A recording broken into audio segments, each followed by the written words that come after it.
Oh no. Damn it. Oh, no. Oh, I'm no. out of ideas. Oh no. Oh no. Oh no. Oh no. COVID! You have COVID. I walked into that one. Yeah, I told you when I met you guys to say that if I get stuck. We did a lot today. Not excited to hook my neck.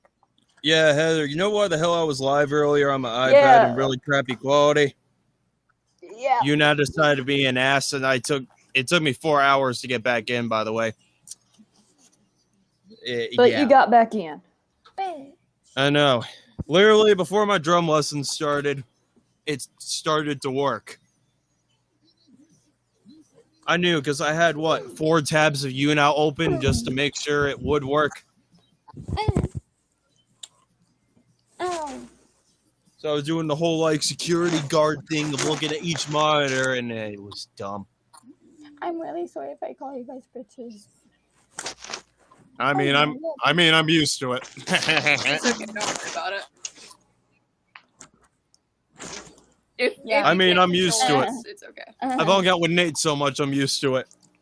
Oh, and if there's something that you should not... I've played Morgan, Xbox since I was 7. If there's something that you know I should not be repeating or anything like that, don't say it, because right now I'm having my repeating tick. I will repeat what people will say. Does this mean I gotta keep saying COVID or the freaking... No, I swear, if you say something in particular, I will repeat that same word. So I have to do I have to freaking change the end of each word to something or whatever? No, I'm talking about a certain word. Certain words, most of the time they're bad words or swear words. Oh god, about 10 I've gotten. Yeah. No, I meant literally. This is from working in the damn sun. I can't see your arm. The green screen cut out. Saw. Yeah, 10, not 10, yeah. Oh, by the way, I used the saw and hammer today.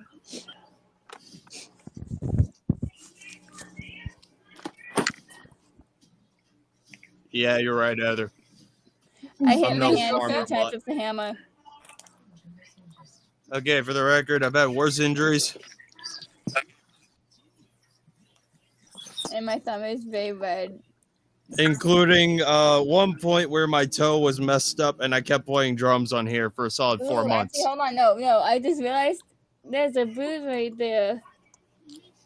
Morgan. Hold up, I bruised my finger with the hammer. Hold up, I'm putting down my curtain. Oh no. You're a bitch. I bruised my finger with the hammer. Well, box. Yeah. And yes, if you're wondering, I'm saying box at the end of everything, so you're safe. Box.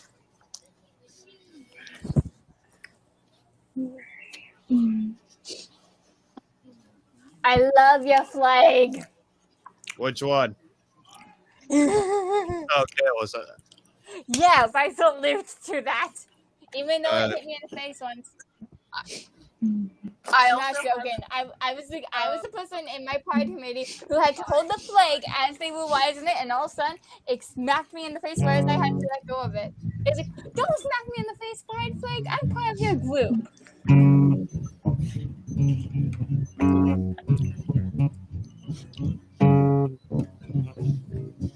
Oh, yeah. What's up, Yale? I feel like tonight would be a bad night to go into Johnny's stream. You know why? Wait, who, Johnny? What? Johnny Boy. Because me and Johnny Boy both have Tourette's. And if I guess with somebody else who has Tourette's, we're just gonna have a tick off. Let me guess, that blows up or something? No, more like I go into tick attack. No, I meant blow up as in a war of, yeah. Yeah, and I go into tick attack, and my tick attacks are violent. To the point where I actually have a black eye. The reason why you don't see it right now is because I'm wearing foundation. This hand is bruised as can be, right around here, and then this eye is like all bruised. I mean, with your camera and makeup, I mean, really, no one notices, so you're good. Well, last night you could on Blue Skies Live. Okay, I was only there for a brief moment with 9, and then yeah. Well, it was earlier in the stream, like at the very beginning, like she was in the pool.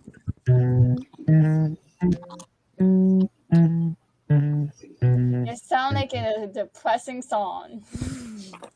No, I gave you depressing. No, that sounds like a happy, cheerful one.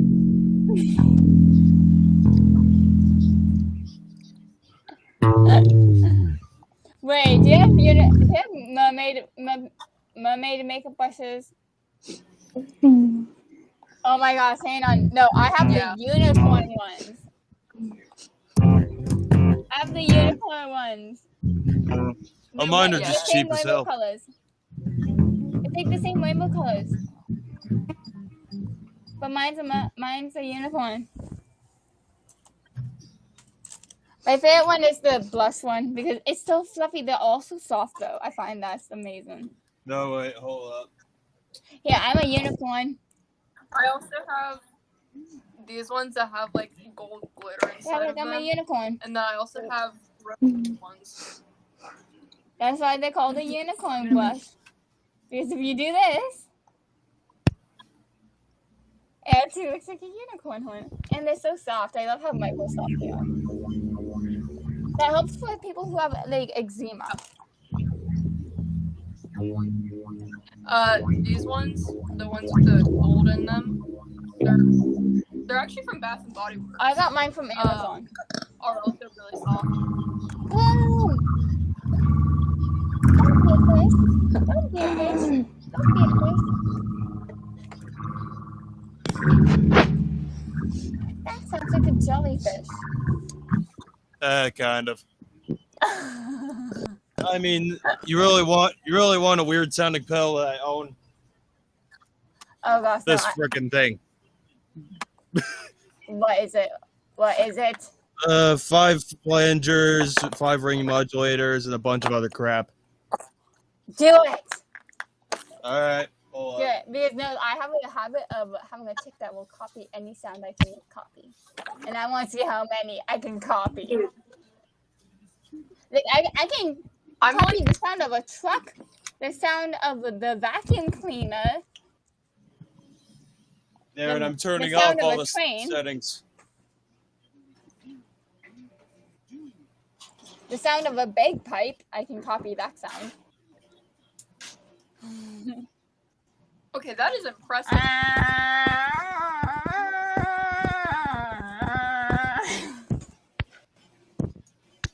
And yes, if you hear a weird dinging in the background, that's the pedal. I don't even know why it does that. Ding dong. I don't Not know. that kind. Oh, and by the way, this pedal, it's also an album. Coolio. Like a full album in this. Oh no.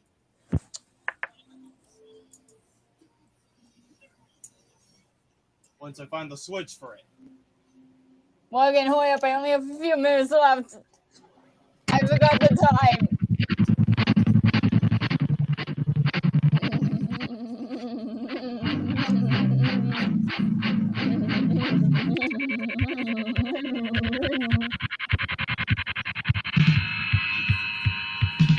I kid you not, this is an album.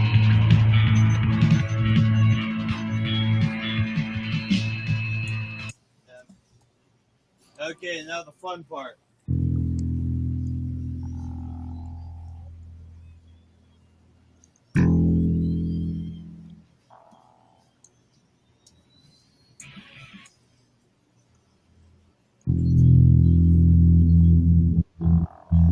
Oh no. Oh no. Oh no. Oh no. Alexa. Alexa.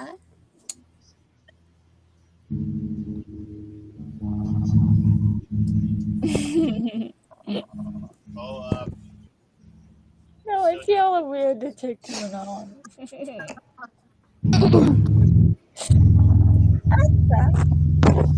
Alexa. No. Don't do it before Alexa. Alexa. I keep cutting off my tick after the word Alexa.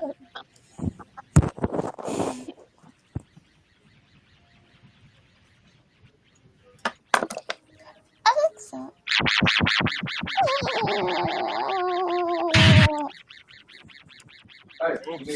That was a lovely voice coming from Morgan. Alexa. Alexa, add Freak Blood to my shopping list.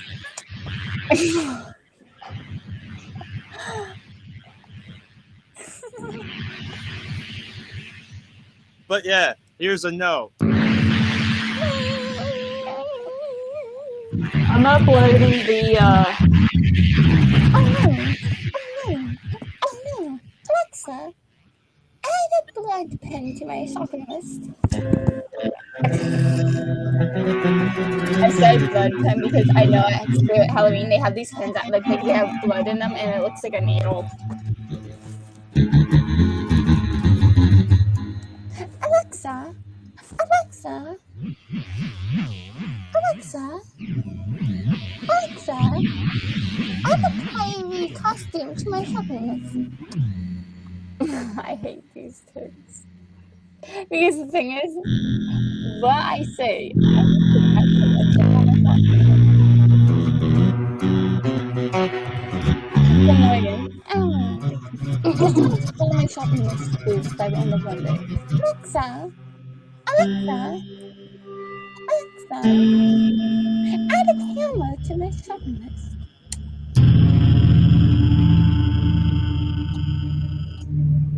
Alexa, Alexa, Alexa, add Pokemon to the shopping list.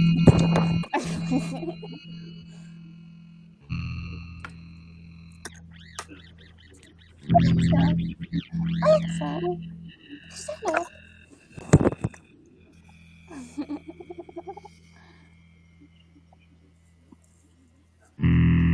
Oh no, oh no, oh no, oh no,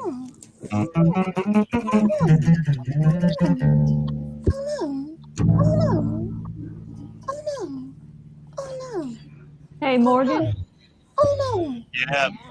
I'm uploading my visit to Overdone Fun's broadcast after yours ceased Nice. the other day because you kind of missed that. And they were like, wait a minute, you have a YouTube channel and I didn't know about it?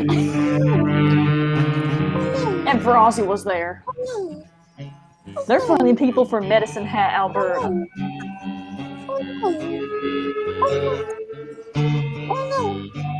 And I told them the story of how I got banned from blah blah blah's site. And they were like, what did you do to get that? And then it went along, yeah. I'm telling you, this is the weirdest thing I own.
COVID. Not COVID.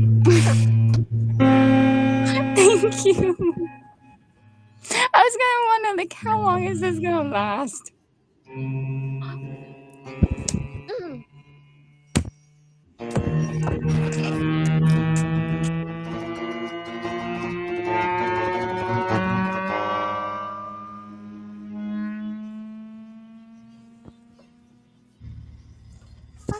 Stay big house.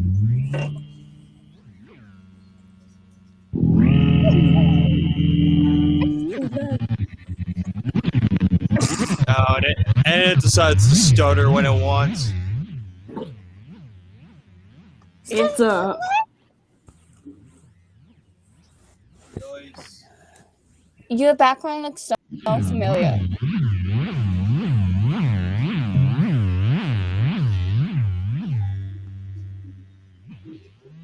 Hello. What you doing? Too close. You're too close. oh, I forgot. It's Lizzie's Answer's birthday. You're too close. You're too close. She's a Catholic convert, and she's a YouTuber. Oh. She's very much a sweetheart, although she is misguided on certain things, but You're too close. overall nice. She talks about why your late 20s is better than your early 20s, because she and I are the same age. Here we go. Close. You're too close. My cover of the Titanic sinking.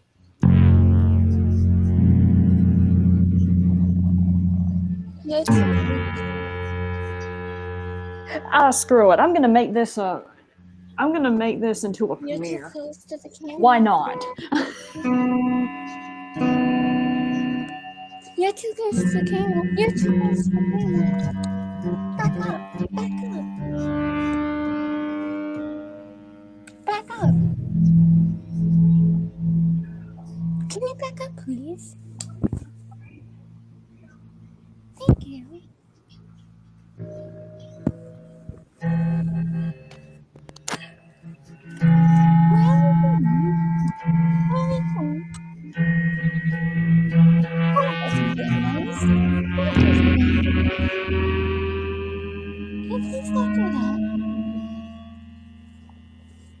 I don't like when my takes become full sentences. Morgan, What? I don't like it when my ticks become full sentences. Please don't do that. That wasn't very nice.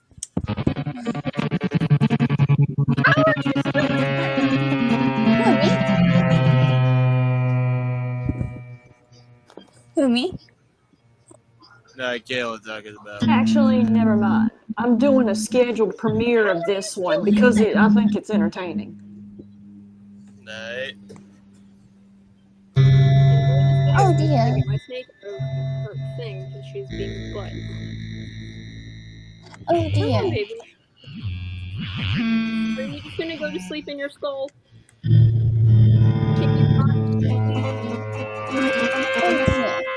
The heat index was high today.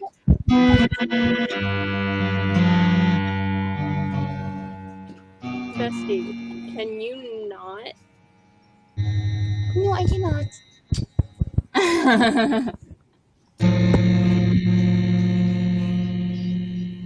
Fuck you. Thank you.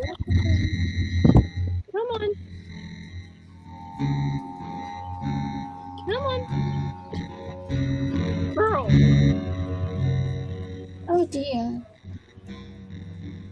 Oh dear. Oh dear.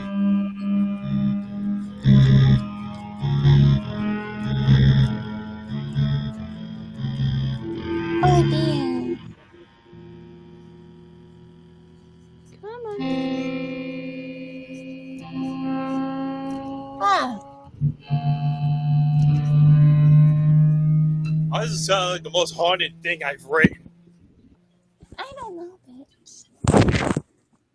I would just like to say, my snake has bundled herself up into his little ball inside of this tiny skull. She's in there. But hey.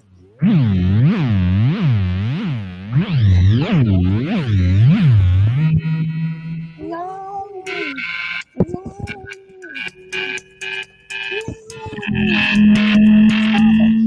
How do you get in there?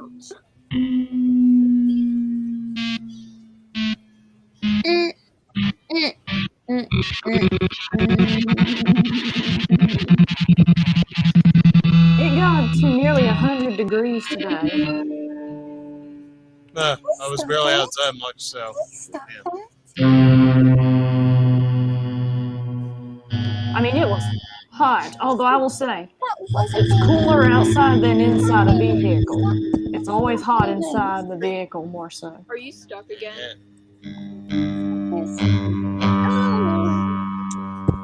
No, that's a someone conversation with themselves. Oh no. What's that? COVID. Did I seriously just have a tick where I looked over my shoulder?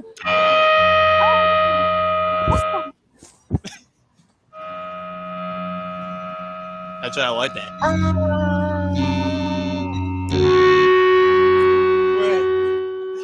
Oh no, I hope I don't fall. Oh no. Hey, my representation of a plane.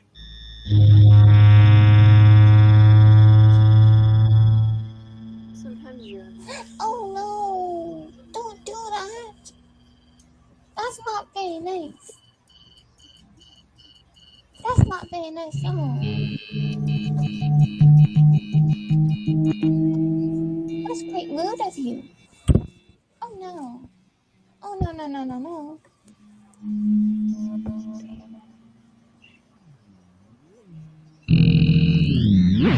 What the hell? What is that? Oh dear. Oh no, I hope I don't fall. Oh gosh, that one's annoying. COVID! Oh, and by the way, have you heard of this okay, he's not a real vampire, he's an energy vampire. Who Wait, you mean the vampires Yeah? was the couple sucking out each other's blood? No, it's like energy, like anyway, this guy in Philadelphia, intelligent, he managed to own Wells Fargo in that he forced them to foreclose. They said there was something that he owed them, but it wasn't. You need to back up from the camera. Oh, Story for the COVID ages. Back up from the camera. box. Oh, freaking no! Back up. No, Stop playing. No, it's too close to the camera. Back up. Back up. My snake is asleep like that, just with her head sticking out of the eye. That doesn't sound right. Oh, I see her. Nothing sounds right. What the fuck? I know. Let's go. Fuck our Okay, I'm putting crap back. I'm just gonna start playing videos again and get a drink. Fuck this, bitch. How the fuck? Patrick. No, Hey, how are it's you? so I'm weird. doing well. So That's Hey, the vampire. Spider-Man. actually had a home that Wells Fargo came to. I you and didn't said, lie, "Look, boy." You need to take out a homeowner's insurance policy Oh, that you 50,000. worth the value of your home. What did you do to It's Wells telling Fargo? It's on the title card. I told them I wasn't going to. Damn, mass thanks to the 2K, brother. Insurance policy Wow. which I had bought for $180,000. No, you didn't. And, It was a went few to the days insurance ago. Company and said that they wanted me to insure Oh, for dear. $1 million. Oh, dear. And as you can imagine, the premium on a policy like that is through the roof. So Oh, no. I said no, I'm not. No, gonna Beck, do I'm it. getting And the- they said, I'm getting well, the we're gonna deal. do it for you. And they placed an insurance policy for me that doesn't cover me. It only covers them. And that was the genesis of Oh, a no, you're dispute too with close them to that's the been camera. running You're for too nearly close to 2 the years camera. now. Well, we did reach out You to need Wells to back Fargo, up. got no response from them. It sounds just like your You need to back experience up. with them. No response at all. Are you Welcome surprised to by the that? world of dealing with Wells Fargo. No, I'm not surprised at all. Oh, You dear. also then found Oh, an dear. interesting I hope I loophole, don't not fall. loophole, but you found an interesting Oh, my loophole gosh, dating back to the no. 1970s, which enabled you to work this What's angle, that? which is they needed to respond to you What's within that? 20 Okay, days. y'all. They needed to I'ma respond head to you out. with written responses Oh, to dear. your Cosplay, inquiries. by They the way. didn't do so, Bye, and therefore bitches. you were Bye, able to place a bitches. levy on Bye, their bye. office and foreclose on them. That's true. There's a law called RESPA, and there's a 20-day window that they have to acknowledge receipt of your request, and then they have 60 days to actually respond to that request. And if they don't, it's possible for you to collect damages and even additional fines on top of the damages. So I took them to court here in Philadelphia through the municipal court system.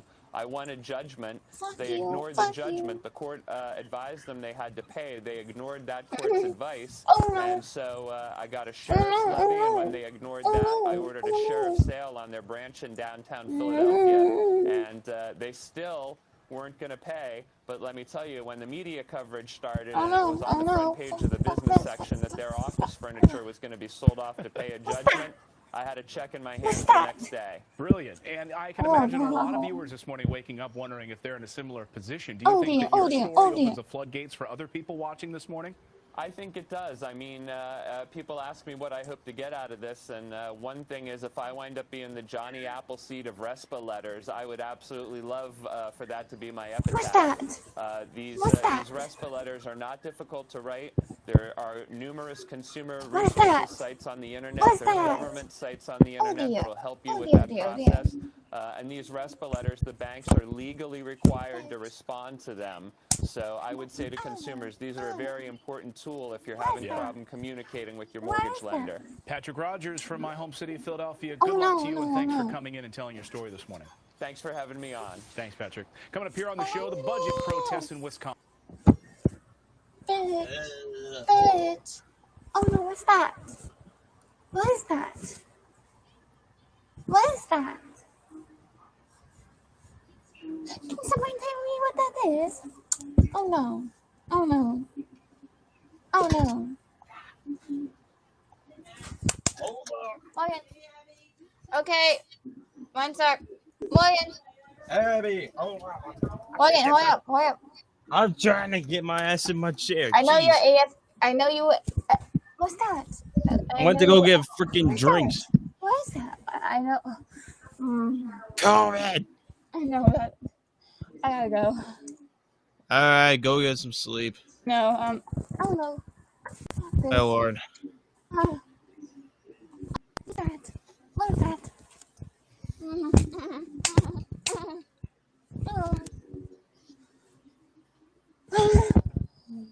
Yeah, give me him. Hold. Give me. Oh my god, before I bash my head down my desk. Hold up. I am right now. No, you're not. Wait for the video to finish. My ticks can't. There. Thank you. Then go to bed. Ow. No, this is what a tic Four attack bad looks things like. happen. This is what a tic attack looks like. Bitch. Oh, my eye. Okay, bye. Bye. Oh, dear. All right. Yeah, you're gonna have to drop me. I can't. What's that? What's that? Yeah, Morgan, drop me. I'll drop you. All right. Oh, and yeah, Heather, I got us actually new Nostalgic Rig videos. Just dropped today. And a week ago. But yeah. Monty Python's The Meaning of Life. When the hell did Lauren drop in here? I ain't gonna question it, but don't know if she's still here, but anyway. This episode brought to you by Mint Mobile, the first company to sell wireless services online only. Also brought to you by Freshly. Stop stressing about dinner and have it delivered right to your home today.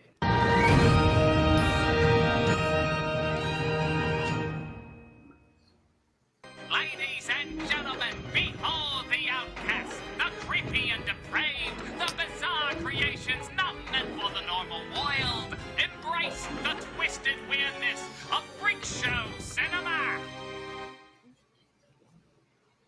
Like many of you, there were movies my parents didn't let me see when I was younger. Usually due to violence, sex, language, all the good stuff we grow up to love later. But it was very rare I couldn't see a movie because I was told it was just too stupid. One was Garbage Pail Kids, which, okay, I'm very thankful my parents didn't let me see that. Another was Hot to Trot, which, okay, it wouldn't have harmed my mind, but it was dumb. And the other was Monty Python and the Meaning of Life. Now let me make this clear, I am a huge Monty Python fan. I saw practically every Monty Python thing up to that point. I watched the show, heard the recordings, saw their concerts. I even played their waste of time games that literally advertised they were a waste of time. So the idea of missing out on one of their movies, hell, their last movie, drove me absolutely insane. I would see pictures and hear some of the songs, but was never allowed to see it because it was deemed too stupid to check out, which obviously made me want to see it more. Well, finally, when I got old enough, I went to the video store, rented it myself, and this is one of those movies where even to this day, I don't know what to think about it. Over the years, I found many people were all over the map as well. Some love it, some hate it, some are in the middle. Out of all their movies that weren't just ones where they were redoing their sketches, this one seemed to be the black sheep. And even if you enjoyed the film, you can still clearly see why. Their previous films, Holy Grail and Life of Brian, were low-budget period pieces with a linear story that often mocked one subject. Meaning of Life talked about a variety of subjects with no connecting story in modern day on their biggest budget. On top of that, even though the other films could get both weird and gross, this was no doubt the weirdest and grossest out of all of them. So even if you love the film, you can still acknowledge it's clearly different from the other two. But that still raises the question, is it a good movie or not? Though they sometimes sparked outrage when they first came out, the previous movies are now often regarded as comedic masterpieces, being quoted, reinterpreted, and sold all over the world. Meaning of Life, on the other hand, doesn't quite get as much love. I don't exactly hear a lot of people quoting it or rushing out to get merchandise of it. But that's not to say people don't talk about it at all or have a fondness for it. It got the Grand Jury Prize at Cannes. Critics and audiences seemed to accept it okay at the time, but most agreed it just didn't have the same magic as the other two. But just because it's not as good as its predecessors doesn't mean it's bad, right? I don't know. Let's take a look. The film opens with a short that many say is actually the funniest part of the movie. The Crimson Permanent Assurance is about a group of old men working for an assurance company that clearly doesn't value them. They fight back and overthrow the corporate overlords, similar to a ship mutiny, and attack the higher-ups just like a pirate picture. At first I found this intro funny, but not really connecting that much with the rest of the movie, aside from a throwaway joke in the middle of the film. I found out, though, that this was supposed to be an animated section in the film, but it just grew so big they wanted to make it live action and give it its own separate presentation before the movie started. Looking back, ironically enough, I think this actually would have fit in the film fine, as it is about people at the later stages of their lives fighting back against those who tossed them aside. And it does surprisingly tie into the stages of life they discuss in the movie. Regardless of wherever they put it, it's still entertaining. The official film opens with an impressive effect that, while not keyed out that great, shows a lot of creativity and ingenuity. It's just a bunch of fish, often seen as rather low on life's totem pole, looking over one of their friends being eaten and wondering what the meaning of life is. Makes you think, doesn't it? I mean, what's it all about? I like that something small and seemingly insignificant seems to get the ball rolling here. This leads to the opening song and animation showing all the traditional, even cliched attributes that many say leads to a good life. Sex, marriage, a house, family, job, and all of it drawn to look like threatening accomplishments. I especially love this creature at the top of a building of file cabinets like King Kong. It's made up from images of traditional life goals that we've been told are normal: laundry, offspring, a nice ring, wallpaper. This monster alone is kind of a good sum up of the film. It's really smart and clever, but only when you examine it for a long while. It doesn't exactly get a laugh right away. Part 1. The Miracle of Birth. The film is then separated in parts, beginning with the miracle of birth. A bunch of kooky doctors take pride in their work, congratulating themselves on their high-tech equipment while treating the patient like absolute shit. Find the machine? Sorry. Watching it again, the strengths and weaknesses of the film are surprisingly made clear early on. The ideas are really good. Whether it's deep, light, silly, thought-provoking, gross, clean, whatever, every idea in this has promise that does tie into the meaning of life. But there's one important comedic element that's off. Timing! As someone who's driven punchlines into the ground, yes, timing is important. Though there's many different forms of comedy, a lot of people agree the best kind of humor is usually fast humor. Now, that's not at all to say slow humor can't be great. Andy Kaufman was a master of this. Norm Macdonald has made a hilariously uncomfortable career out of it. Norm Even those 10-hour Macdonald, videos, yeah. despite if we don't plan on watching it all, still wouldn't be as funny if it wasn't actually 10 hours. But there's probably more cases of slow humor not holding up. When Family Guy and SNL would drag something out, many loved how it pushed the envelope of how long a bit could go. Now, years later, though, it simply isn't as impressive. Where faster comedy, like say from Duckman, Rick and Morty, or Edgar Wright movies, are aging great because people are taking in information faster and therefore like their comedy faster. As someone who spent years doing both fast and slow humor, I can tell you, the fast humor usually ages better. On that note, this scene clearly wants a lot of energy and spark to it, but the pacing is just a hint too slow. What's that for? That's the machine that goes bing, You see, that means your baby is still alive. A boy or a girl? Now, I think it's a little early to start imposing roles on it, don't you? Let's watch that again, but this time with some faster editing. What's that for? That's the machine that goes bing.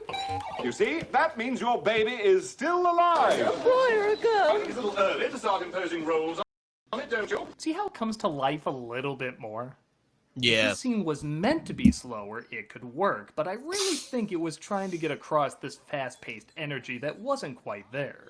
But not every bit is supposed to work like that. In one of the film's most famous sequences, a family has to sell off their children to medical experiments because they don't believe in birth control. God has blessed us so much, I can't afford to feed you anymore. This leads to a big musical number, most likely satirizing song sequences like Oliver.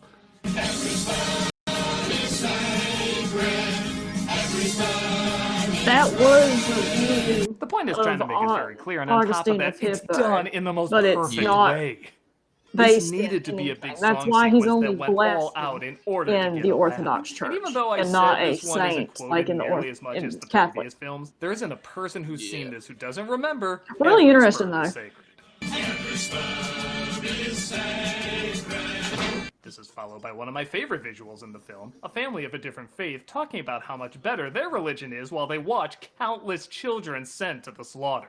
Most of it is done in one long shot, so they had to plan all these children walking to their doom while they discuss how superior their faith is. Doing most of it in one shot emphasizes the joke of how many there are and how heartless this What couple was their is for faith? ignoring or even Being mocking. Anglican? That's why it's the church for anyone who respects the individual. Continuing this satire of both religion and I guess they were childhood, we Anglican. come to a religious school where they spend most of their time being literal God-fearing followers, praising his word not because they believe in it, but because they don't want to get smoted by him. Oh Lord, please don't burn us, don't kill or toast your flock. It's followed by another great idea that, in my opinion, could have been trimmed down quite a bit. It's a satire of, I think, sex education in school. Yeah. The teacher goes into great detail I to the know, point where he it's makes damn love to his wife after transforming the chalkboard into a bed. Oh my gosh. God, that's funny. But the children And aren't expensive. interested because, well, kids never care about what adults have to say, especially in school. Carter, what is it? It's an ocarina, sir. Bring it up here. I feel like this could have been summed up in a minute or Wait, two, who but was it that goes on for guy? 7. And again, there's a lot of awkward One of the silence. pythons. Oh, okay. Pigs. No, sorry, sir. It does end with a funny punishment where the kids are sent out to play rugby with students double their size. Half the time they're not even playing, they're just beating each other because they can. And I really like this cut where it goes from young people in school to young people at war. Almost like that's the natural progression of what's next in life. I don't know if that's intentional, but I do find it an interesting edit. Part 3. Fighting each other.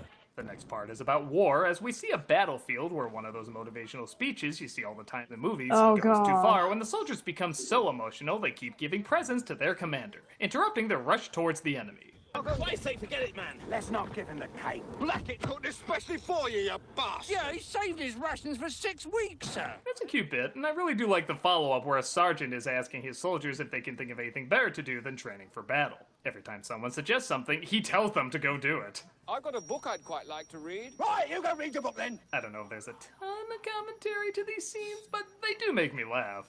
Plus, it does lead to maybe the most quoted line in the movie. And may God strike me down were it to be otherwise. Oh, wow. Don't stand there, Corbin!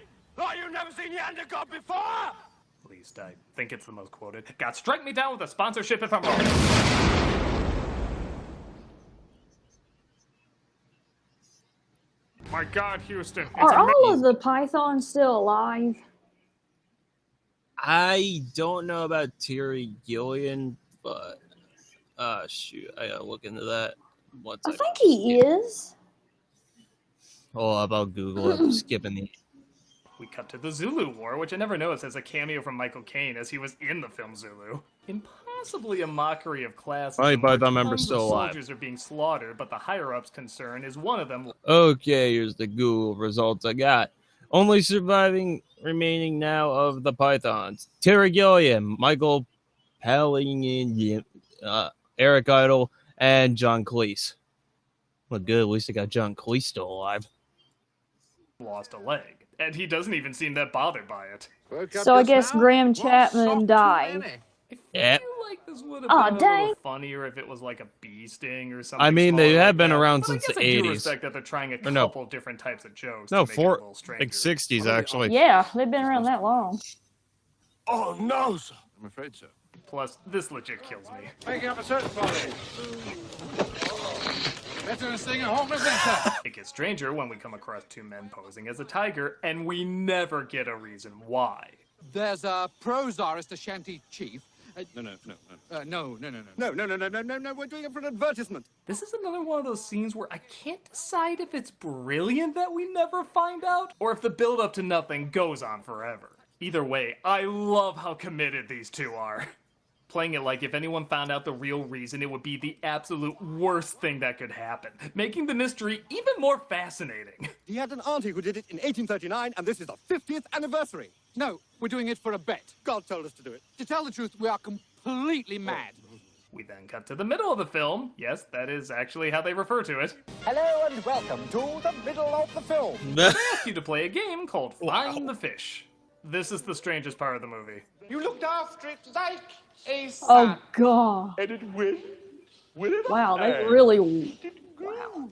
This is their highest budget movie. Strangest interpretation of Finding Nemo. Although it looks like a Primus music video more than anything. I'm pretty sure there's no fish to find. Second, this is just surreal for the sake of being surreal. It's like those segues in Flying Circus that don't always make sense, but they create a fun and strange environment. I guess this does the same thing, but I know this is gonna sound hypocritical. I think it's a little too short. It's only a minute long, and if you're gonna go full strange, dive all the way into it. Give us a pink elephants, an epilumps and woozles, a Beavis and Butthead Do America music video. This is just a room with some strange stuff, and then it's gone. It's not quick enough to get a laugh like the X-Men cameo in Deadpool 2, but it's also not long enough to feel like we went through a surreal experience. It just kind of comes and goes. But I guess I do remember it, and what I remember was certainly strange. Which is probably more than I can say for this next chunk. We get to middle age, where the fish, maybe we were supposed to spot, I don't know, bring up that there's not much talk about the meaning of life. They haven't said much about the meaning of life so far, have they? What? Again, maybe a few too many jokes on top of each other, where a couple are at a theme resort. Yeah, they were the looking theme like happens the to be goddamn a dungeon. But they sea act like man. it's a luau. They want to be Oh!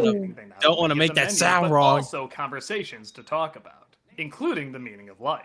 You ever wanted to know what it's all about? Nope. Righty-ho. The conversations go nowhere, and ultimately so does the sketch. Again, though, if you really pick it apart, there are some funny things. First off, their American accents just crack me the fuck up. Would you care for something to talk about? Oh, that would be wonderful. Our special tonight is minorities. Oh, that sounds real interesting. Sounds more I like think Boston an American hearing ramen. this is similar to a Brit The Wasp hearing Dick Van Dyke and Mary accent. Poppins for the first time. It's kind of amazing. But second, there is something to be said that both something and nothing is being said. Yeah, that made a lot of sense. What I mean is, they're not talking about the meaning of life in a way that's straightforward, but a lot of the conversations and ideas do seem centered around it. Just in a very silly and satirical way.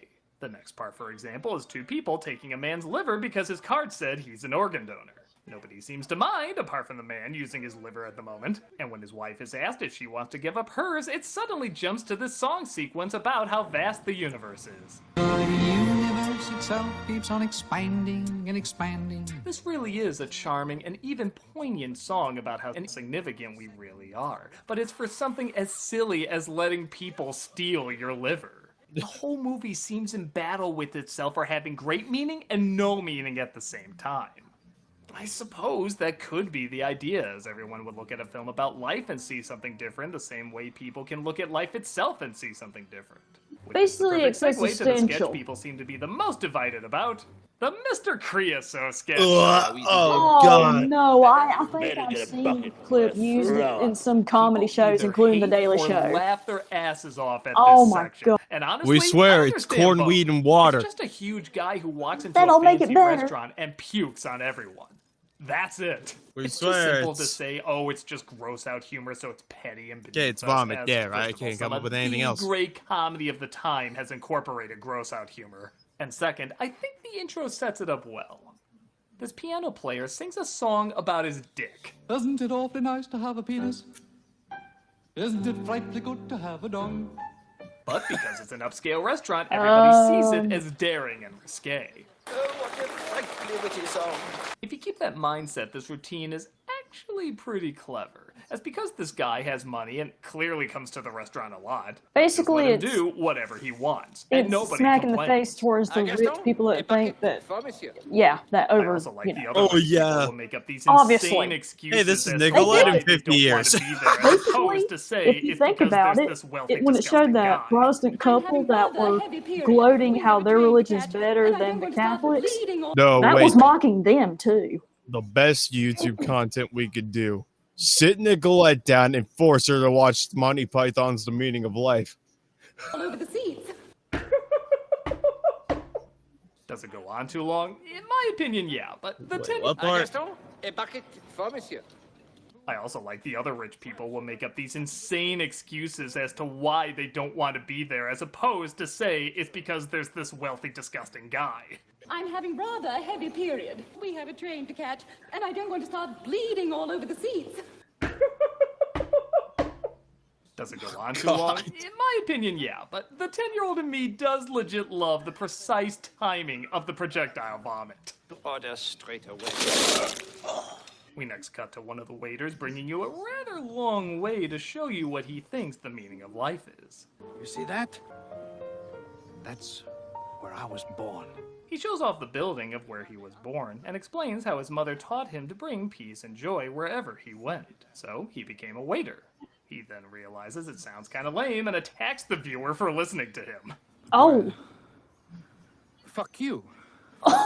What? I really love this moment because it's built up perfectly. It's done with a side character from another sketch, so he does feel like an unassuming presence. It makes you think it's really gonna go sentimental. And then it goes from being really simple and sweet to cynical and angry in a millisecond. I really love how it comes up with what many would consider the meaning of life and then just destroys it immediately after. A part of me actually wanted the movie to end right here. Don't come following me.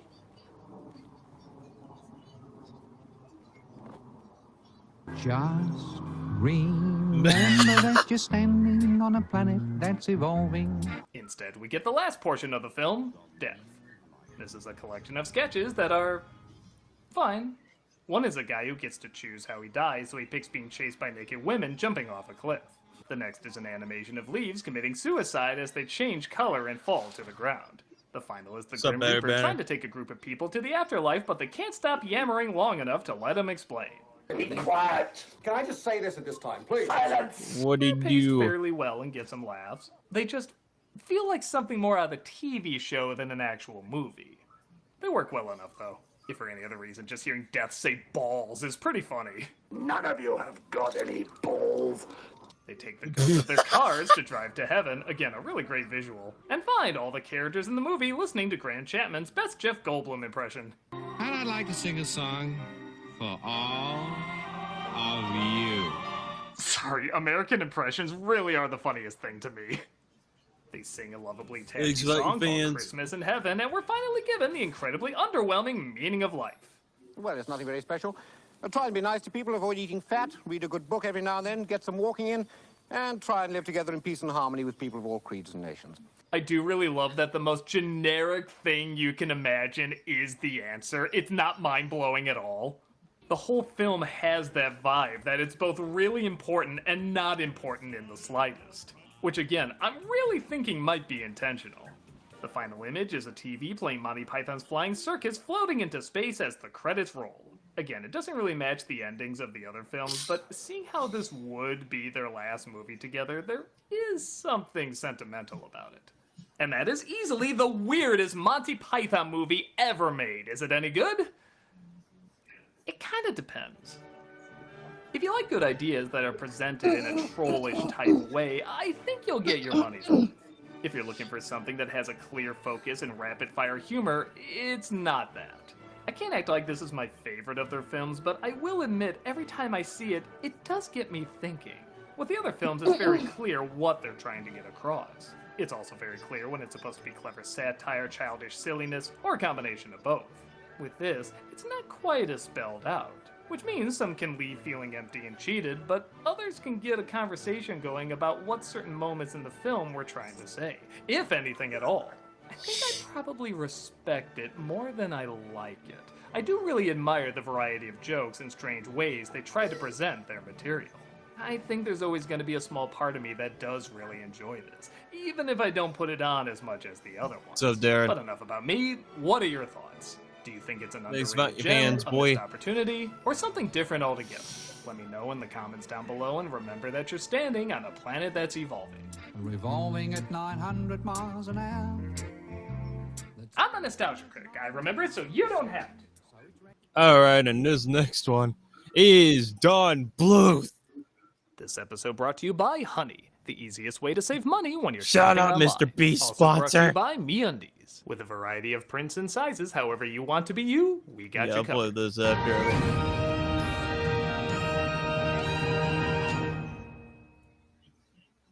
You loved An American Tail. You saw An American Tail 2. Your mom accidentally bought you An American Tail 3. And you died a little when you found out there was An American Tail 4. Well, now, get ready for the greatest crossover to ever win a studio some loose change. It's So, An Tony. American Tail 5 meets The Land Before Time 15. Yeah, we don't care. We know you cried at the original films, but we don't care. Money. In a series so embarrassed by itself, it actually retcons other sequels. I dreamed we moved out west and I became a famous gunslinger. Huh, like that could happen. We bring you the story of something yada yada dinosaurs and mice. Wow! A time machine that'll take us back millions of years? We're really gonna blah blah, doesn't matter, this is for babies. Behold animators who thought their talents could save 2D animation, doing projects for children glancing up from their tablets. Let's analyze the complicated history of immigration into America. Or we could just say don't judge a book by its cover. Or we could... No, we're doing that. And witness voice actors giving up because they know they're not going to put this on their resume. Oh no, the Daisy Duckling is in trouble. We gotta save her after another Scott. Not matching the lip movement. I don't care that it doesn't match the lip movements. The kids watching this don't even know what words are. Maybe you should lay off the drinks for a bit. I act better with my Jack and Jack. What do you even care? You're not doing a take two. All of this is going in, isn't it? Yeah. An American Tail 5 meets The Land Before Time 15. Coming soon to a theater near you. Just kidding. We'll see you in the coaster section.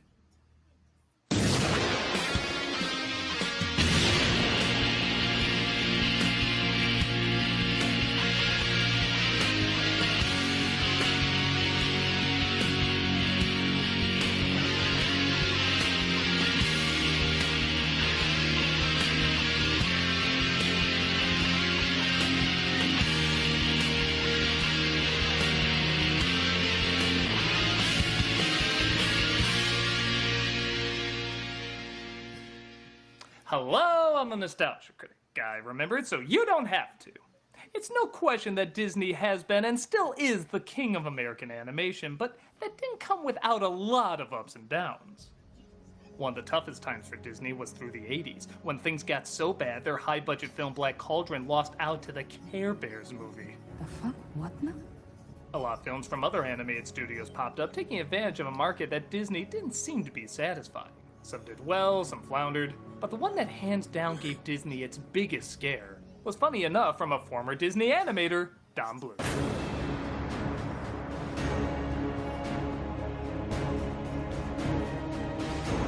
Produced by Steven Spielberg in 1986 with a budget of $9 million, $3 million smaller than most Disney films at the time, An American Tail grossed over $100 million, enough to make Universal say, "Hey kids, we got a cute mascot too!"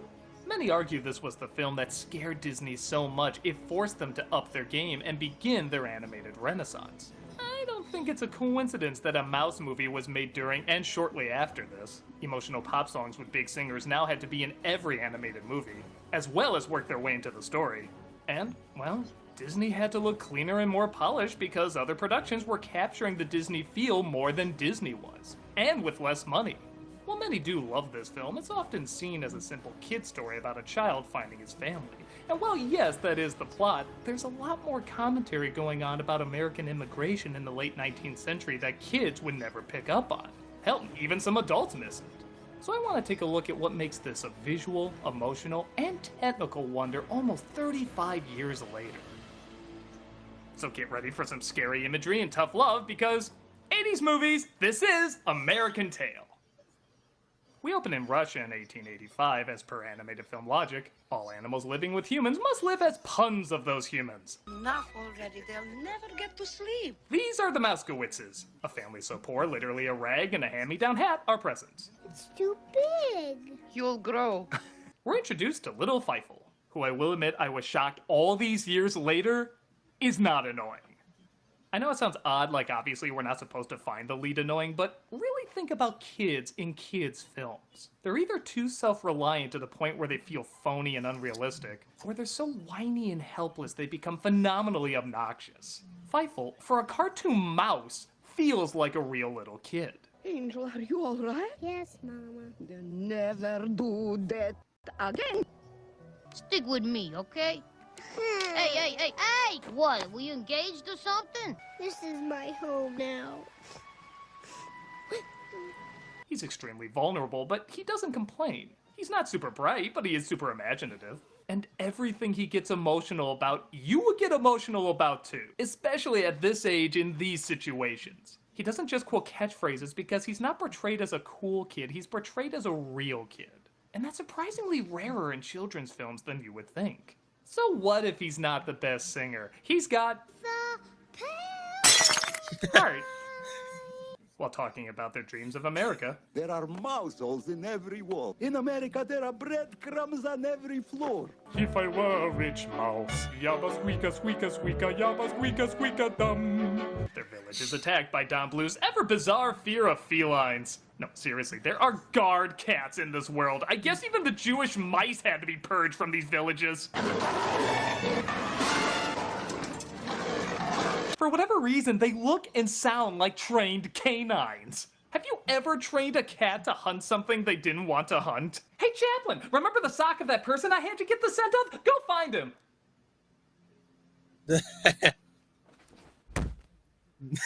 They escape, but their home is destroyed, forcing them to leave for the land of opportunity, America. Are we there yet? Not yet. Maybe we should have stayed in Russia. Yes, I hear that's becoming more like a Disney film every day, too. Everyone on the boat sings a very catchy song about how there's no cats in America and the streets are paved with cheese. Obviously a satire of the streets are paved with gold, which was a common phrase about America back then. And the streets are paved with cheese. And yes, it is ironic a song about immigrants escaping oppression are represented mostly in stereotypes. Poor Mamma Mia. But they're by no means malicious, and hey, we don't know how ethnicities look and sound in the mouse world. Maybe this mouse is Italian. The Don, he was a tabby with a taste for my brother Tony. They all dream of a land with no cats, no oppressors, and no interns who would overlay animation cells wrong. Fish.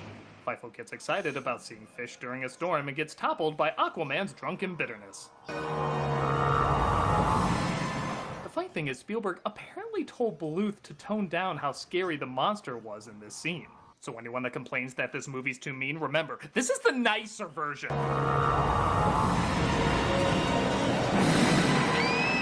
Feifel is lost at sea as his family reaches America one member short. How many? 5. Oh, I mean 4. Okay, next. While that line is probably the most heartbreaking in the film, I have to admit, I'm distracted by the mice in the background. As if they're like, we rode that Titanic for days and there wasn't one rapping dog!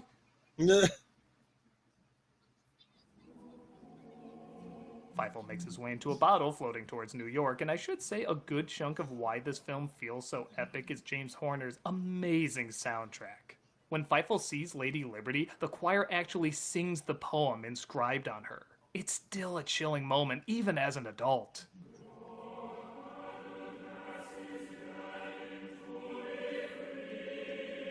Unless you have COVID, in which case, fuck off. All of that is so America. He comes across Pigeon Lumiere, played by Christopher Plummer, who cleans him up and gives him the inspiration not to give up hope. Again, this is a pretty damn catchy song. Never say never again. Now, if you'll excuse me, I am a pigeon. This is a statue. I have a Welcome lot back of to us. shitting to do. Fightful is dropped off at a place that can help, but he's intercepted by American an opportunist Tail. named Warren T. Rat, which honestly sounds like an insurance mascot.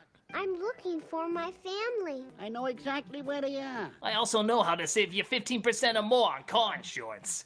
Warren is actually a very small cat pretending to be a rat, acting like he's on the side of the hard-working mouse when in reality he either eats them, offers protection from the cats, or makes money off of them through their labor. You could easily connect this to how two-faced some people in power were pretending to help immigrants when they really were exploiting them for their own gain. But he does blow symbolic smoke rings. To his credit, that must take talent. I keep having this feeling. The five was alive. After a while, it will go away. 90% of Don Bluth films can be summed up as... When you wish And thus we begin the countdown of God damn it, just look that way! There are so many times the family and Fightful just miss each other, it could be a saw torture. Just watch these on a loop and you'll cut your damn foot off. Hey, don't break a gut there. This leads to kind of a first in a movie for me. It's when Warren T drops off Fightful to who he says is his family. Papa! This is the first time I ever screamed and laughed at a film. Little 5-year-old me was terrified at this scene, but at the same time, it was really, really funny. Thinking you're gonna see your family only to be given this monster. A monster who greets you by shoving his face into yours laughing. Who does that? It's so insane. You're mine. Now get to work. It turns out this is a workshop, both for mice and people, that Fightful is forced to work at, demonstrating that the American dream isn't exactly the utopia that was promised. In fact, Americana imagery is sprinkled all throughout the harsher scenes of the movie. Like saying the Pledge of Allegiance where Fightful can't enter, Stars and Stripes Forever almost used as a weapon against him, and even at the workhouse the American flag hangs proudly, almost like it's showing there are still flaws in America and plenty of people who will take advantage of those flaws. But there is a fair amount of good as well, with a young mouse named Tony who helps him escape. Bible? Ooh, that name's gotta go. Philly! Philly? Yeah! Fits you perfect. This is kind of fitting because Don Bluth was concerned that not enough kids would be familiar with the name Fightful, but Spielberg wanted to keep it. Since a lot of names of immigrants were changed when they came to America back then, he'd be nicknamed Philly and the public would decide. Kids seem to remember Fightful more, even if 9 out of 10 times they had no idea how to spell it. Falafel? Come on, Jimmy, you're 2! Philly! Philly Masquerade! He leaves Tony to find his family himself. Like I said, not the brightest crayon in the box. But fear not, he's appropriately punished for it. Yeah, in keeping with this movie's sickness, pretty much every horrible thing you can imagine is thrown at this Margaret Keane rodent. Oh, you're alone? Here's a train to keep you company. Look, your family's calling you. No, it's just another kid named Fightful. Common name, it turns out. Well, at least there's some food for your hungry little tummy. Fuck you little shit! Here's a horse trying to squash you! Papa! Oh, look! Your father's violin is playing! Oh, it's just a record player. This'll teach you to hope. Yeah, how'd that song go again? Never say never, whatever you do. Never say never. What we're trying to tell you, kids, is everything is out to get you and your dreams are bullshit. Just survive. Surviving is hard enough. Don't hide under that pillow. You can suffocate from that. Everything can kill you. Rated 80s G.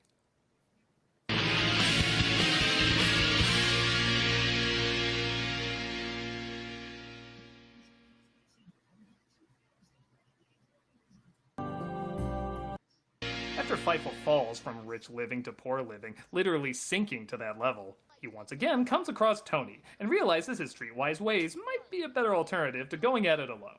Listen, you go running off like that and you're gonna get yourself seriously lost. Where'd that cheese go, by the way? That thing vanished faster than the baby after minute 32. Yeah, you ever notice that the baby completely disappears from the movie after this moment? I don't know, maybe they dreamt her. I still can't believe they did that in one of these sequels. Look up, goddammit!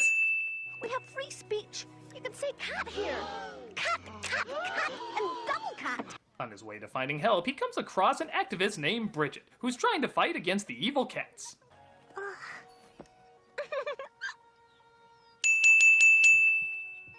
Cat.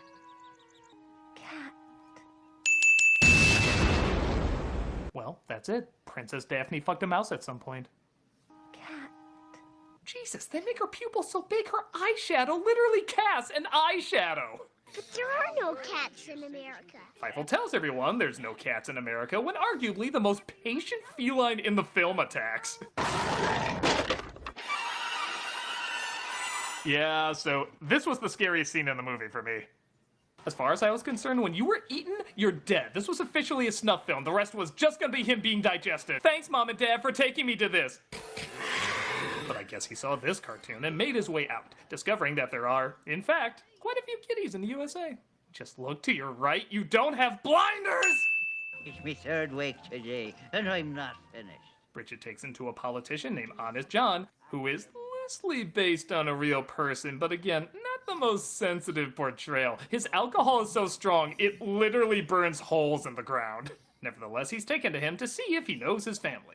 Though sadly he doesn't, a German stereotype steps in named Miss Mausheimer, played by Madeline Kahn. We must have a Wowie. What's a wowie? A Wowie. Well, I'm sure this bit where they can't understand their over-the-top accents wouldn't fly today. I have a very strict anything Madeline Kahn does is hilarious clause that, I'm sorry, I'm never backing out of. A rally. That's what I said. A Wowie. Rated 80s G. Though a lot of the mice see her as too rich, snobby, and full of herself, which is not unfounded. I have dedicated my life to helping those less fortunate than myself. That's everyone. I do like that she's an immigrant trying to help other immigrants. I think the idea is showing different classes and races coming together to defeat a common foe as opposed to fight among each other. Again, it's done with silly voices and characters, but it's an idea that most likely will always have relevance. I have an idea. Yes? Feifel tells them an idea he has based on a story his father told him about a giant mouse, and everyone seems to be on board with it. You dumb bitch, wear a smaller hat, monster! This leads to easily the film's most memorable song, Somewhere Out There, where Feifel and his sister sing about not giving up hope and finding each other. Out there. Even though the kids singing, like I said, aren't exactly the best, there is still a lot of personality and heart in their voices. And if you want a good laugh, watch the music video with Linda Ronstadt and James Ingram. They sing it great, but she looks like she just joined a cult. He constantly looks shocked staring at random scenes from the movie. On the same bright star. Duh, glasses! And it's sung more romantically, which makes this brother and sister ballad a little Luke and Leia-y.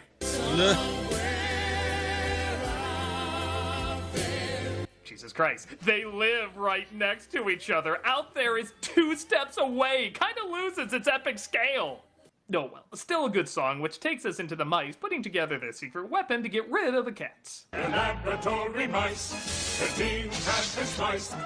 Feifel gets separated from the group and comes across Warren T. Rath, discovering he is in fact a cat.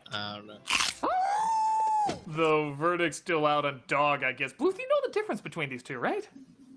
He gets captured, but they don't eat him because that's what they'd be expecting us to do. So he's instead guarded by the cowardly cowardly tiger, voiced by Dom DeLuise. Don't make any funny moves, because I'm crafty, and I'm quick. I have the instinct of a cat. I always saw Dom DeLuise as a less funny John Candy, but before you kill me, I actually don't mean that as an insult. I think John Candy had equal parts comedy and heart, where Dom DeLuise had less comedy, but even more heart. He still gets a few laughs, they're just not hard laughs. Yet you still love him because he doesn't hold back. I lost my family too. 8 brothers, 10 sisters, 3 fathers. He gives you all the charm he has in his body, and it truly is a lot of charm. I like butterflies with big golden wings and blue and green tips. Me too. With that said, this is my least favorite song. We're a duo, a duo. It's not bad, and you definitely need it after so many aggressive moments, but nothing much is furthered with it. They become friends. Great. They kinda did that even before the song started, so it's a little dull. I still liked it enough as a kid, so Hakuna Matata, I guess. This results in Feifel escaping, bringing the cats to the mice too early to set off the secret weapon. Hold your fire. It's that rat, Warranty. Him and his wowie of willy wabbleless wobblequassers. It's revealed that Warranty is a cat, leading to one of my favorite lines. Who are you gonna believe? Me or your own eyes? And they finally unleash their secret. Just tilt upward, you fool! The secret weapon! Feifel helps unleash the weapon, which again is nice, as it does stop him from being a little too weak. And it's revealed to be none other than ratoscoping. Oh, your hatred for dad jokes fuels me! It's the giant mouse of men! It says so on his side, just like all famous monsters. They forced them on a ship to Hong Kong, and because I guess every cat in the US was on board, they sing how there's no more cats in America. Now there are no cats in America. Okay, so you can guess how it ends. Feifel finds his family as they're literally right there, and it ends happily after after. Fuck no. We got 10 more minutes of misery to give you. Yep, in any other film, I'd say this was needlessly added on, but the film really wants to earn that happy ending, so we're given, in my opinion, the harshest moments in the movie. Feifel gets separated, yeah, he's good at doing that, and ends up in a slum called Orphan Alley, where the chipmunks have clearly hit hard times. I've been looking for my family. He's looking for his family. I stopped that a long time ago. You should give that up and start smoking marijuana. These kids are ruthless to him, which is understandable as they lost their folks too, so they're just passing on their pain to him. They don't care. Forget them. You're nothing. You're junk. You're trash. Make yourself upset. This causes Feifel to finally give up, and again, if this performance and his vulnerability wasn't believable, it'd be pointless and drag on. But this really sounds like a kid who's been pushed to the limit and finally does away with hope. You're right. They don't care. And if they did, they would have found me. Well, if they don't care, I don't care. This is an example of the night being darkest before the dawn because this is emotionally aggressive. Yeah, you see all those children? Those are all the little mice that don't have their parents either. Yeah, there's tons of mice children shivering in the streets without their family. Don't talk to your therapist about this, you pussy. Just take it like the rotting, decaying corpse that you are. Rated 80s G. Of course, his family does start to put together that the mouse named Philly who came up with all this could be Feifel. It could still be another Feifel Moskovitz. No, Papa. Look. His head is still inside. Yeah, that's right. Life is hell before you die, and then it's real hell. Ah! Naturally, this makes you all the more thankful when his family does finally find him.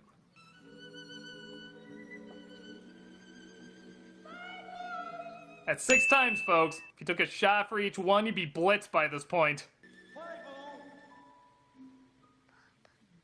No, it can't be. Bluth wouldn't let it happen. Somebody whip me for having a moment of content. Thus, we're given the warmest, most sparkling, heavenly lit ending I think I've seen in anything. And again, if all this misery didn't come before it, it would be too cheesy. But after going through more ball busting than a 70s commercial, this is exactly what everybody needed to see. Why, even his hat fits now. Yeah, his head has been so violently banged around, I'm sure the bruise has finally shaped it right. Now, you are a mouse. Before you were a hamster. Now with your ears doing that thing, that makes you a mouse. It's a weird metaphor. They fly around the now finished Statue of Liberty, and did I say you couldn't go too cheesy with this ending? Okay, maybe a little bit. This enormous woman will devour us all! They wave goodbye like it's the ending to Grease, and everybody, both kid and adult alike, take a big sigh of fucking hey, man. This movie is relentlessly harsh, but it's a smack on the head to make you appreciate what you take for granted. That's a story about America, all right. The film works not just as an emotional story for children, but a decent allegory about the strengths and weaknesses of the American dream. Kids can watch it and get sucked up in the adventures Feifel goes through and then grow up and look at it in a totally different light. Like a lot of brilliant pieces of animation, it's smarter than it looks. Part of this is because it does so well in the emotional department that you don't think they would try to throw in a meaningful allegory as well. But it handles both of them beautifully. Add on top of that phenomenal animation, amazing music, memorable characters, and a surprisingly tight runtime of only 80 minutes. Proving epics don't need to be 3 hours in order to feel big. And you have one of the great animated staples. If it's been a while, give it another watch. My guess is you'll find more to appreciate every single time you see it. I mean, it's not American Tail 9 good, but it's still pretty decent. I'm the nostalgia critic guy, remember? So you don't have to.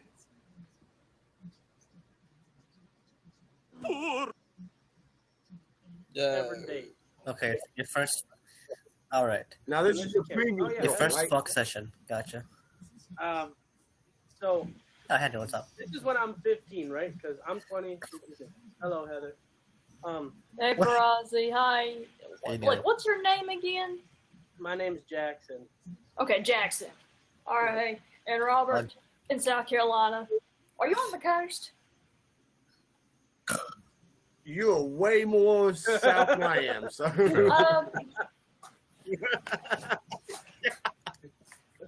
Mom brought his dog in. You could hear it, hey? Yeah. I mean, for those of you guys just tuning in, and Jackie Chan. Heather, you alive? Fuck session with Kim. One that's not on the video. And which one's Kim? One of the white and blue. Robert, you need to quit. She's the blonde one.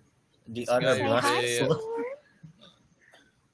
Oh, this is the ex-girlfriend. Okay, keep going. No. Okay. Wait, Jackie Chan, tell your story about your first fuck session with Kim Jong.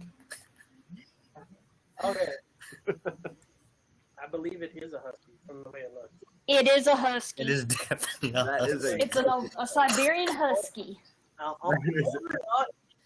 His name is Storm. It's the keys of the husk. Okay, and we saw lightning outside, I think. I almost want to go. Is this what? The moment that he was Almost make me want to born, go bobsledding. we called him Storm. Finish the story. Finish the story time. We're getting yelled at. Back to the topic at hand. Right? And for some reason, I don't know how dates work when I'm 15. So I took her to the mall, and we went shopping. Wait, how old was she? Wait. How old was she when you were 15? She was almost 17, and I was 15. Okay, never mind. I thought you said she was 20. I was like, wait, what the fuck? Okay. That's illegal in the States. She was 6 feet tall. What she was wearing high heels, brother. She's like 6'4". She's like 6'14". High heels, she about 6'4". Oh, so she's just tall. Yeah, she's very tall. Anyway, we're at this place, and for some forsaken reason, we went shopping, and we went to this store, and I bought us both matching shirts on our first date. That's cute. Yes, they were the shirts I wore at the Christmas. Oh, not those ones? Oh, I bought... No, those weren't out ones. You still have it in your closet. No, don't go in there. I'll smack you silly. Yo, who's in the fucking... Who's the other chick in the Who's in the room? I thought who's in the room? There's more people. Yo, she hot. We go on this date. We buy shirts, and about 6 months later, after buying the shirts, and I thought it was a Canadian like a fake hockey jersey shirt. We're out in the States, and some guy looks at me that my dad knows, and he goes, "Why are you wearing a woman's shirt?" And I'm like, "Oof. What did you just say to me?" And he's like, "You're wearing a woman's shirt, man." Dude, that definitely must have cut your masculinity in half. And I realized that that's why it always folded up here, because it was meant for boobies. It wasn't meant for me. and that was the day I found out I wore a woman's clothes. And that was the day you found out you had no masculinity at all. I'm joking. That's the day I found that out. No. Damn. And you got a second date after that. 104 dates. There really There's is. hope for all of us. 4 days of summer vacation. Pay for the streets. He's from the streets. He's just gonna call you honey from now on. Matt, she's the same. No, she's the same one who has a 6'7" boyfriend. He's like, oh, I'm gonna leave that one alone. Oh yeah, I don't look good with black eyes. Wait, where did that come from? Black eyes. Where did that come like from? getting hit, punched in the face. This is the girl I went on the date with. Why did y'all break up? That's question. I've had yet. They've been together for 5 years. It's a strong ass fucking relationship, if you ask me. Yeah, no, we hit it off. And then also we were obsessed, or I was, with Good Mythical Morning at this point.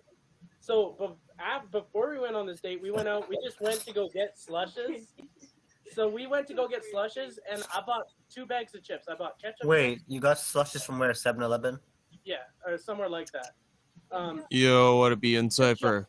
Somewhere like that. How you doing? So They don't have 7-Eleven. I need to go to a 7-Eleven. Yes, you do. And then I found 2 bags of chips, salt and vinegar. That's ketchup. good, yo. And then I was like, let's do a taste test. So I You're just dipped watching my stuff. chips in my 7-Eleven Slurpee, and I ate them. Did you do it like, wait, did you like dip it real fast? Wait, here's a question. When you dipped it in your Slurpee, was it like real feminine looking when you dipped it, or did you like dip like? Dipped it. I was dipped. Okay, I was gonna ask, because I was like, shit, imagine you... I mean, this is date 2, so you're wearing your new crop top shirt. I got and you're dipping your... He got fashion, man. Hey, we don't discriminate against metrosexuals, okay? No. Most. And then you got date 3. I mean, this girl just don't give up. Like, she's like, I'm determined to be with him. My card got declined at a Boston Pizza. Not because I didn't have money, but because the bank held it on hold for some reason. Damn, the bank made you their bitch. At the end of the date, I had to call the bank, and I was like, can I get a loan of $35? You have to call the TD bank. I asked for a loan of $35. Wait, what's the TD? Yeah, they were like, we'll pay for it. Their Wi-Fi was kind of iffy. I would disagree with that last comment.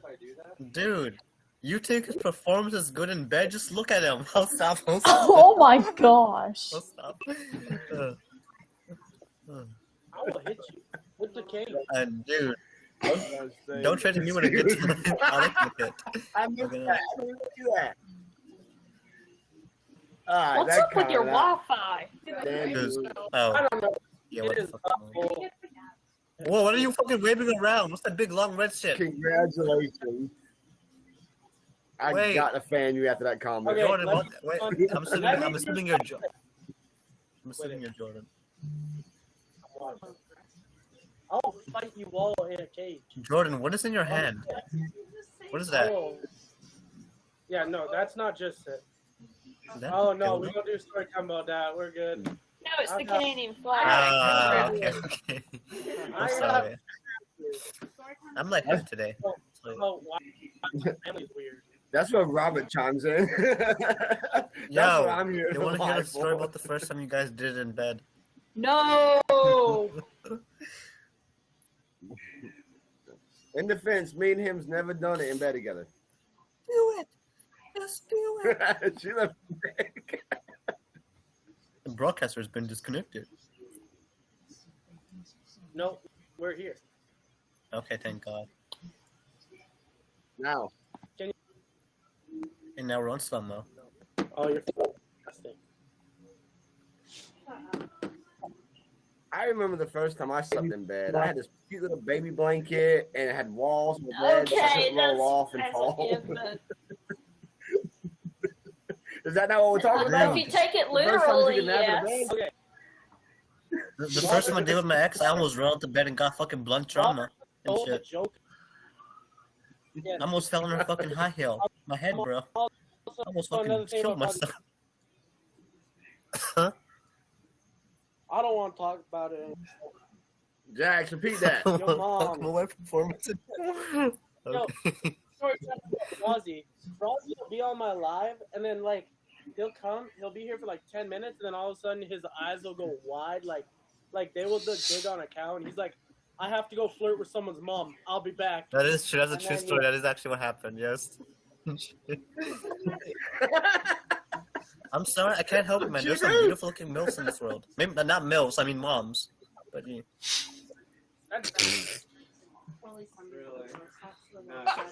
What?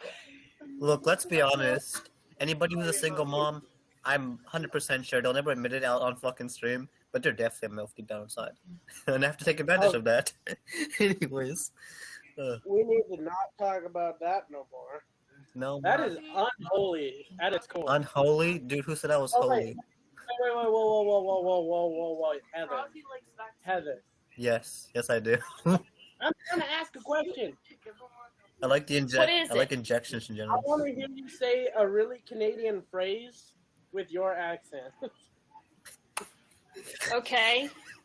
Give me an example. Do you want to hit the Timmies, and then we'll go out for a I rip? don't think I can listen to this. Might be too cringe. Anyways. I don't think I want to do that.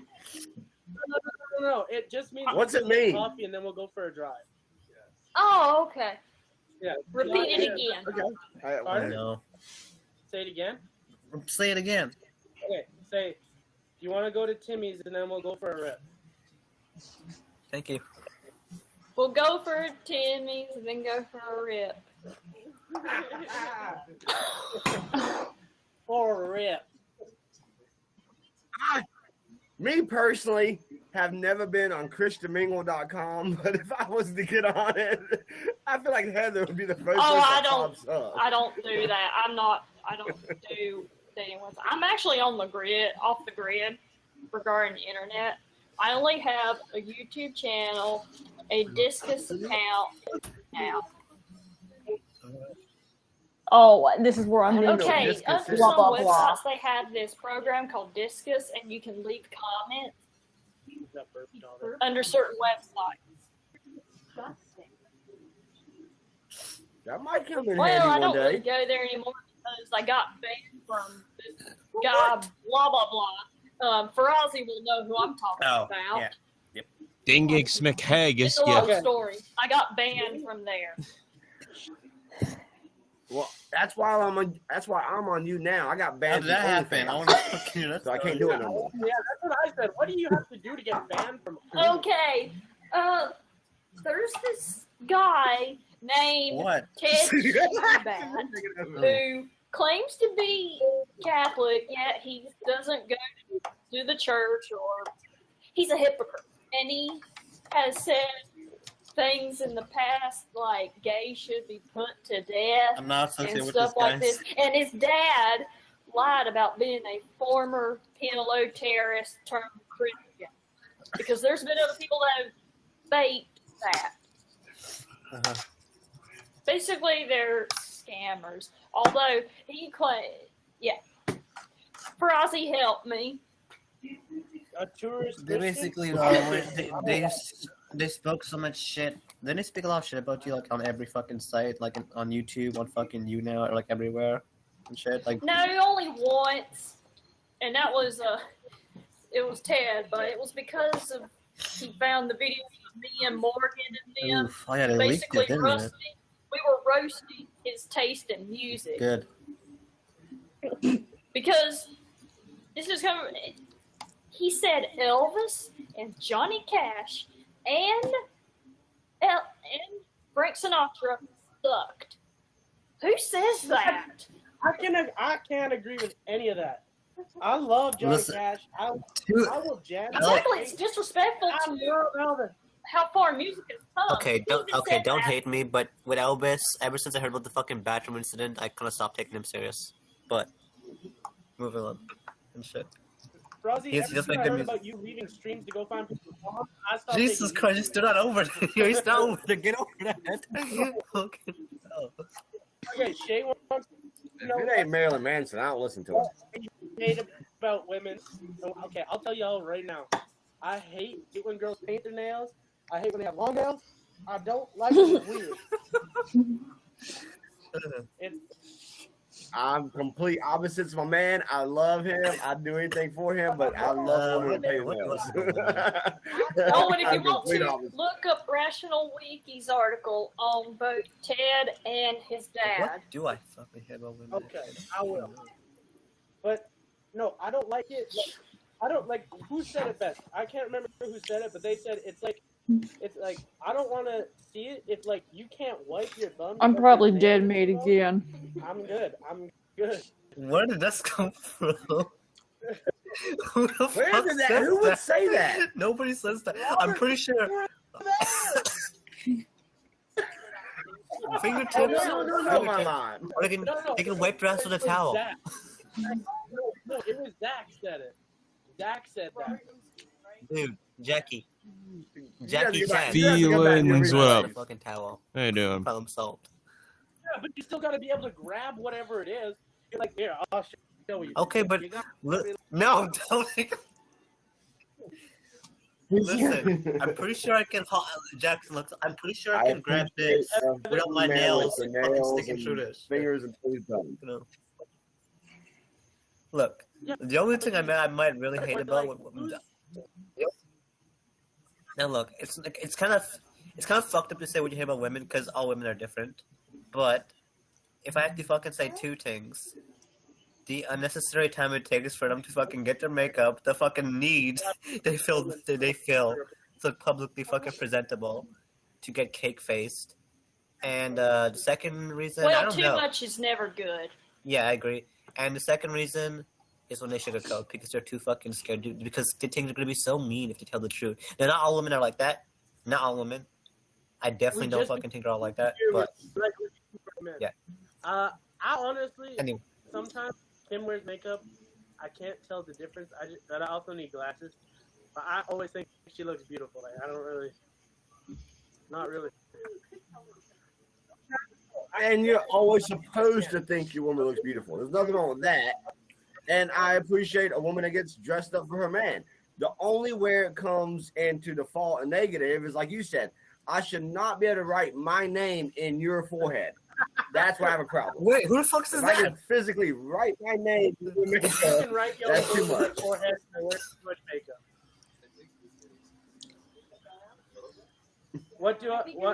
You know what I hate about men? Everything. We are. Anyways. No, I hate that we are perfect species. No, I'm just kidding. That's the worst thing I can Yo, you better shut the fuck up. My man said it out loud. Actually, I kind of No. The thing I hate most about men is that we as a group and as a collective. Hey, I don't fucking do that, okay? Don't ask me that question. And shit. I've always been the one getting. Shay. I'll tell you why. There's a thing called ego. There's a thing called pride. The thing I hate about men is their fragile egos and this need to feel fucking superior. That's honestly, really women can be just like that. I agree with that. Our testosterone. I mean, I'm not disagreeing with you about that, but I feel like it's more down. I feel like it's more of a thing with men. Like, I could be wrong. Maybe I could totally be wrong. Actually, you are. Women be fragile behind closed doors. It's because we have testosterone. Because here's the thing. And we see other guys do something better, we instantly in our brains. Okay, yeah, I did. I need to one up that person. That's what you think. Yes, that is fucking stupid. Now, I did read an article way back in 2019, and it says that the reason why most men cheat and commit infidelity is because of the extra testosterone they have in their fucking system. This is just an article. They can, but you can lower it. They can lower it if they like keep it in check. Wait. Here's what I want to know about testosterone. Can it the more you have, can it deepen? It can deepen your voice, right? Yes, but I need that. But I need it. But it also is not too much of it or too little of anything is not good. Good to know. But guys, listen. Jordan actually has like a condition thing where he has too much testosterone running in his body. How do you? I can tell. Just look at him. I'm just. That's a good looking dude. Oh, the hair. It makes him lose his hair when he's really young. Oh hell no! I'm glad. I don't have Okay, my dad started losing his hair by his early 20s. That's him. Dude, My dad wore a baseball cap all the time. Oh wow, Jordan, you're fucked. Anyways, listen. And then at that point, my dad decided to shave it off and just wear the cap. This whole broadcast alone single-handedly made me fucking feel glad I have more estrogen than testosterone. What? Oh, Frosty, we know you have lots of estrogen. Yep. Just kidding. No, I honestly think I have more estrogen than fucking testosterone. Well, actually, that whistleblower, he suffered from extreme low T to where he was exhausted all the time. He wasn't getting enough sleep, and he was also suffering from chronic stress, like rarely bad. And he also got COVID, so that didn't help. See, my dad had a full head of hair in his 60s, so I But don't. he still has his hair. He's got a nice head of hair. Wait, oh, you mean you're talking about the whistleblower, right? Yeah, the whistleblower. The whistleblower that you're smitten with, and he's 60? 50. 50. Heather, no. Heather, you gotta be what? You gotta be like 25? Hey, 27.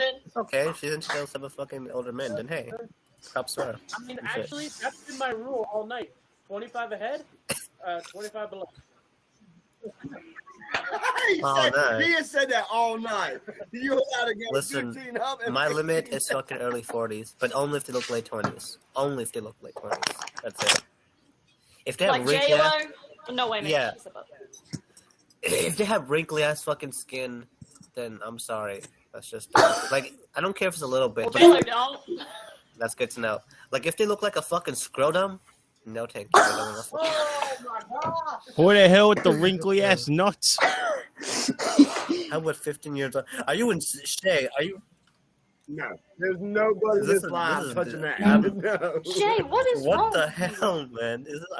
I'm questioning if Shay's even a fucking person at this point now. Hey, are you 15? Because then I might say yes. But if you're 30, we're gonna have a different conversation. Wait, what did you mean by that? Are you 15? I might say yes. Can you want to clarify that comment real quick? Wait, when people break what do you mean? Like when people break up, the dude always moves on first and gets the girl. Like, no. That's not called getting the girl in fucking less than 2 weeks. That's called fucking like a casual hookup, a one-night stand. And girls do the same thing too. Trying to move on, guys. Because of the way our brains work, we're able to move on from stuff. To some degree, yeah. That's Yeah, why I mean, you're able to the work base. more efficient. Yep. No, yeah, you'll move. Okay, I don't lie. In me and Kim's relationship, I'm the woman. I want the big wedding. Oh, we know. Oh no, you're a Grigzilla. I mean, if you look at the camera right now, you're in front and center. Like, Yeah, you are. About, He's the fucking limelight. you are front and center. I'm the biggest one out of everybody. So I'm Well, always- first of all, now I would not want to be a villain. Well, you ain't gotta ever. brag. I'm white. I want to be cheap. No, I don't want like an expensive wedding. I just want it to be nice. But I don't have to worry about that because we're not getting married soon. Do I want an expensive wedding? I don't know. Well, you know what? This whole expensive weddings or just weddings and all the wedding planners, that's actually a recent thing. It used to not be that way. Dude. It was the families that planned that crap. If I could fucking have Bon Jovi at my wedding, I would be so fucking happy because I'll have. Question. He's a Bon Jovi fan. Yeah. Duh, Yes. yes. The answer. Like, should have been Like, done we already yesterday. scheduled a Would've been done soon. plan that if Her when I was 15. He apologized we already for the made this delay. fucking, we already scheduled this plan that if for some reason they make the mistake of having kids and Kim So goes through Dwight- fucking delivering it, I'm gonna pay for Kim's epidural if I have enough money by then. So, yeah. Oh no, I'm so crashing Who's that wedding. Kim? I don't care if he invites Kim me is out. the girl in I the am that's Kim. Oh, that Kim. Oh, I thought Kim was in the Please blue. stop, Vince. Hell no. These guys are Confused suffering me. right now because I just took a fat fart and now everybody. I bet Kim can. She can't make up her mind. She don't know what she wants. Kim in the blue. Kim can get it. You know, I want. They're You out know there. what? I'm like, Y'all need to figure out. There is like, I don't know. Hold on one sec, guys. The like when it comes to being like the lady, like I'm always like, let's go hang out with friends. Like let's go do something. Kim's like, I have to work on my truck, and I'm like, oh, you know, like that's Kim. Wow. Like, last year she redid like she cut and she made her seats. Like she put the leather on the chairs. Like she clamped it. She cut the foam so it fit. I don't do anything. I sit on this. Okay. I'll give her 1 point back. That's kind of hot. Right. She can take care of herself. I'm keeping her like on a scale. I'm keeping her on a scale. I'm moving her up and down, up and down. Up and down. He went to go find. Frozzy left for a mom. Frozzy actually left for a mom. He left to Wait, be with he the left cat. for that? I mean, who? Yeah, I don't like think him. Frozzy's the one for anybody out here. I respect him. Yeah, I first saw him on Morgan's broadcast, and Is that then a- when Morgan was on vacation meeting with his grandparents in Florida, I decided to take on the reins of doing the broadcast under our terms, and I did well. And me and Farazi and some guy from Liverpool, England, got into a very interesting conversation. It's on my channel. That's the latest one that you posted.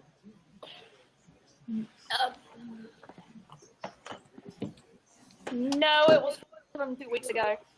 Okay, I'll look for it. Frozzy kind of crazy. But he's funny. He is funny. I like him. yeah, I'm Along freaking with nuts for Winky all the of them. Twinkie. Winky the Twinkie, huh? Yeah, Kim always on her phone. She's trying to book. Yeah, the date was Yeah, I was gonna say, homeboy y'all was know- too drunk July last night to bring us up. Okay, I'll make sure I check it out. You sure, man? Thank you. But as y'all know, Kim is a model, so she's booking stuff for the weekend right now. We have like 8 photographers we gotta go to this weekend, so. And also, we're making a YouTube video this week about. I ordered some of the spiciest. No, I'm telling everybody on the live. There's 4 people. Oh, yeah, you're not allowed to Spiciest jelly say. in the world. Oh, hey, thank you, Jordan. It's a Bean Boozled spicy. Robert. Hey, I'm gonna tell you what. There's 1, 2, 3, 4 other people on this live, not in chat, but actually, their guess is as good as mine. Robert has a baby mama. I do have a baby mama. I respect my baby mama, and I do anything she needs me to do, but I do not keep tabs on her. I have no clue where she's at Wednesday morning. Except for you live in a small town, so you do know where she got breakfast. I love small towns like that, where you can find out where... Y'all in Medicine Hat? What? Y'all in Medicine Hat? You small? No, it's like 66. That's the only You know, exception. the only people that we wouldn't know is the tribes that live up there and don't have any sort of like validation. Like At first he said, "You've been spying on us," and I was like, "No, you were Well, I building mean, we a have an double identity broadcast." there because of the Franklin expedition that happened. Frank, you scared me, Heather. I and thought that you was weren't a alive. horrible Oh no, I'm alive. Well, then again, I dozed it was the off early because that's how my head 1600s. just is. Oh, and Robert in the bottom left. He's 3 hours from Myrtle Beach, South Carolina, Have to survive. Damn. Way up north with which no is where phone. we're They just cut going open an app. next week So on you can still Saturday. survive today. You could survive from 1440. We'll be there for a week, and I'll try to like pop in occasionally. Because I Yes, don't they want to do. abandon my The people place native as Inuits sort of a and Greenland. co-host. I mean, you pretty much are. Everyone else is pretty much bailed at Well, this they have damn to point. use everything that I'll try. I'll they do what I capture. can. They make sure they use all of the animal that they kill and everything. I think by now they know we exist. I know tomorrow night, I don't know when the hell I'm getting back, only because I'm going to the damn mall and I want to get out of Me, this Honey, house and more. Robert having a Well, that's a good thing. I hope they don't bring back mask we're not repeating that. mandates Please stop. where we Oh, are. I've been bringing a mask in my pocket only in case someone was going to tase my ass. No. So, No, yeah. I you're understand honey. that. Me and the Lord. That's who I'm with right now. That's my partner. Oh, Lord. Sunday. I'm taking. Oh wait, no, you got this party Saturday. You ain't gonna make it to church. Oh. The Lord can join. The Lord can join. I'm not touching that.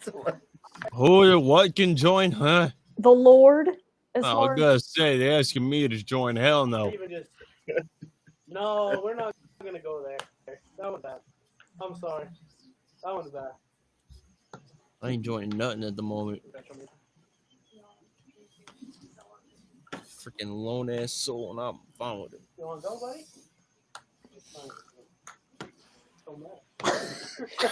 If you're wondering why he's using the cane, he injured himself somehow. I think he was playing with relatives. I don't know what happened. I think, well, it's more affordable than crutches. I think it's really fun. Fun, guys. I'm a little disappointed. He did in well getting Kim, though. Because I too own a calendar, and I'm a fan of my calendar, my fridge, and I write everything on it. That's Your Mom's calendar looks calendar. plain. Like it says like Dr. Bill, appointment, birthday. Like you That's write on her your calendar. calendar. It ain't mine. With my old school. My calendar's more accessible Mom's since got I got Never this has time to computer. write them down. Although I wish she would. Although I do have an appointment tomorrow at 10 a.m. And not only that, it is a Norman Rockwell calendar.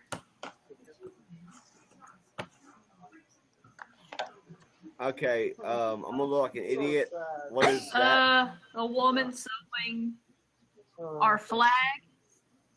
What? No. Like no, we Norman like what's Rockwell Norman? What'd you was an say? illustrator back in the day for Name Saturday sounds Evening familiar. Post. Okay, maybe that was what I did. I should read more. Most people I'm learning. have heard of him Give me and time. have seen his work. I believe you. I need to get out more. Y'all, don't I'm know. actually gonna end the stream. Why? It is late. It's late. So, buddy, I'm on for like damn 6 hours at a point. Now I'm literally spacing out as hell, and I'll end the stream. I'll let people freaking watch whatever weird ass crap I do in here. Even if they give me a weird look afterward, I'm gonna be like, well, yeah, you piss off, you don't like it. But yeah. So, yeah.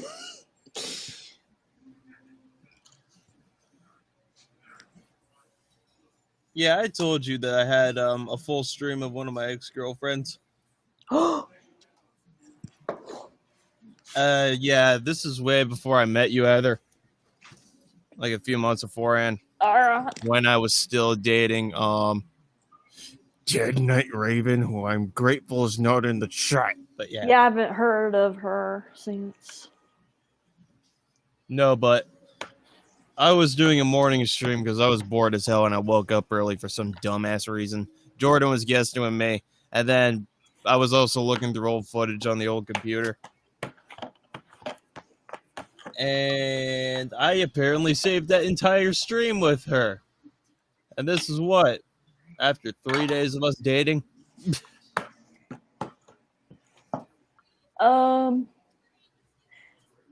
What does it entail? Well, it was also a hotel stream because, yeah, I was also at a funeral. Oh. So, yeah, and literally once I got home from that, Lauren broke up with me. Because you went to a funeral. No, because of other dumbass reasons. Oh. Wait, Well, is she the one that was from... No, yeah, Oh. Australia. Oh.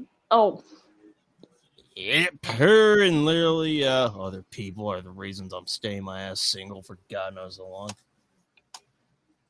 Well, Actually, Henry Rollins has done it his whole life, and he's happier for it. Well, that and he's not wired that way. Apparently, I found out that he is an INFJ like I am. It's no wonder that spoken word part on cynicism touched me. I'm trying to find it because I knew it. I found it in here.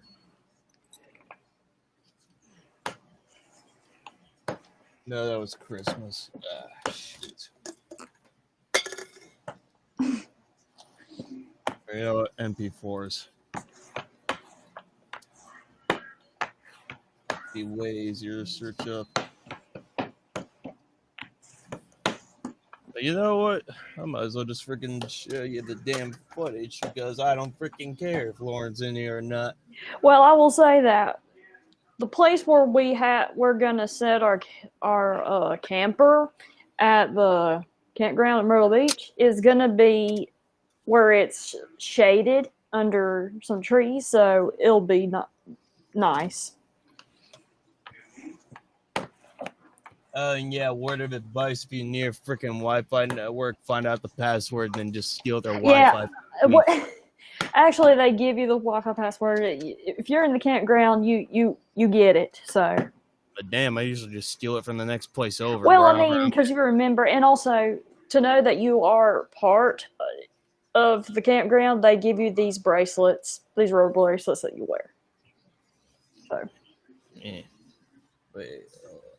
I was like, oh yeah, looking for footage. That's what I was looking at. Because I definitely know when scrolling through here, I saw something that looked dead ass familiar, and the next thing you know, I was like, "Yep, that's Lauren," and I cringe at myself still.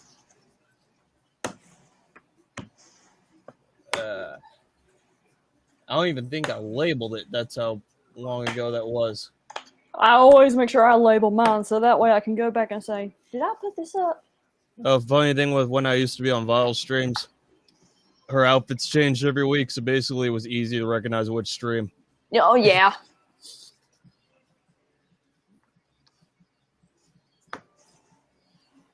Today, I had my psychiatrist appointment, and I told him about you and I's scenario with blah, blah, blah, and... Great, they better... Well, guess what? He agreed. From what I've explained... No, they better buy my debut album if you freaking brought me up.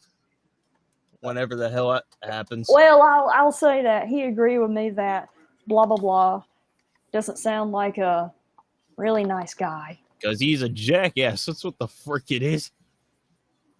That's what my friend in Chicago said. Oh, by the way, my friend in Chicago, I don't know if you heard in the video, we'll get along, for God's sake.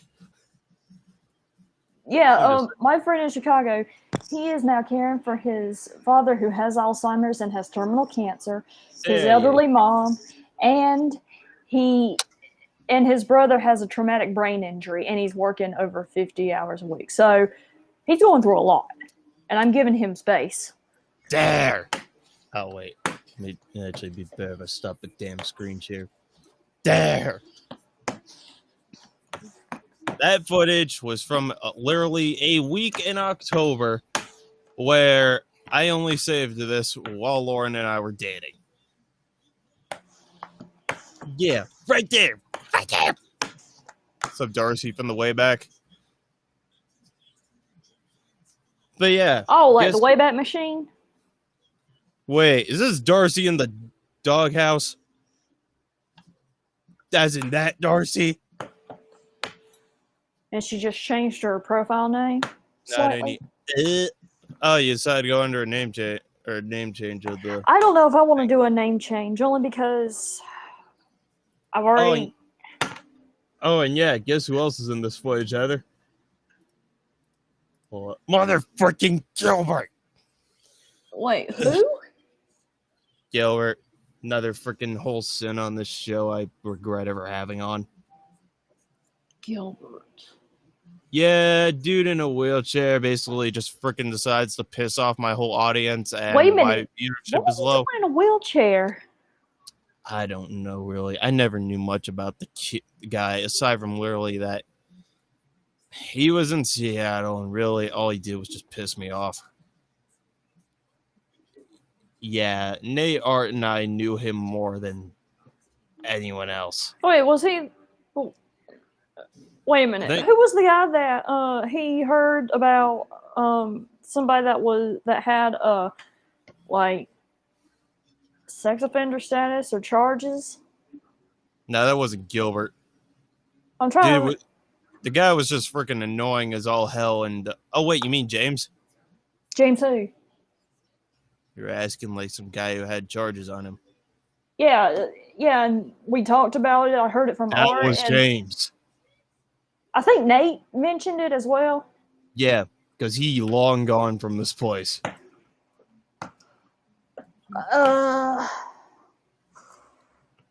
Like, is there any arrest records? Not really. I mean, last thing I knew is he got rid of his account. I never really dealt with him since. And never really bothered. Maybe there. Well, if you are on the offender registry, you cannot, or you're not supposed to be online. Actually, I don't really know what happened. so, or I heard that it might have been like accusations, just solely accusations. That I might misunderstand. I don't know. Honestly, there was like a crap ton of junk that Art and Nate have been dealing with, and they never bothered telling me, and I really just never questioned it. Because I don't blame them. Because honestly, you knew me at the time, just being like not wanting to deal with people and crap. I understand. But yeah, let's just say, yeah, you remember that one night in particular where I seriously lost it on stream in front of my ex-girlfriend? Yeah. Yeah, that's when Panda also used to be in here. And Okay, what happened with him? Oh, he probably gone from here. I was just hoping to God he would get off here and get back to his stupid I heard job. that Dustin Munch said that he was accusing Bishop Greg of... Oh, yeah, he was. I haven't seen him since then. But Bishop Greg did the smart thing, blocked him, yeah. Because Dustin told him about our experiences. But, yeah.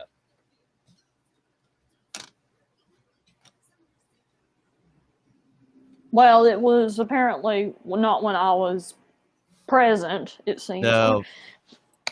Yeah, you were around. Wait, was it in the Discords? Discord on here a bit. It probably flew by me because I was... No, you came in briefly when I severely was like going to blow up in front of Panda and shit, and literally because of my ex, or one of my exes. Yeah, with Slushy, that was a whole different thing, and really, she was just furious at me. Yeah, and me and Art were like, is he okay? Where'd he go? Didn't you run out your room? No, I ran out my damn house down the freaking driveway. I wanted to get away from her. Yeah. And then, really, I just broke up with her after that. Like, actually, permanently. Yo, Aaron, what up? But yeah. Hey, Aaron. It's kind of why the hell this damn footage exists. And I'm going to play a portion of it into my ear and basically see how painful this is.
Oh. Freaking burn my eyes out.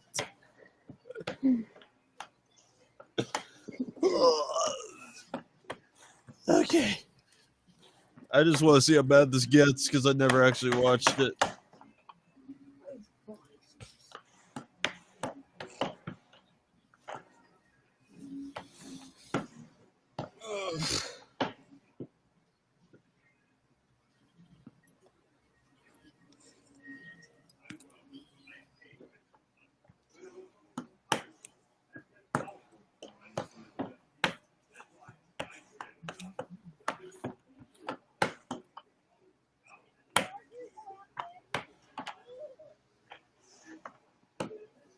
Yeah, Lauren dealing with the kids, blah, blah, blah.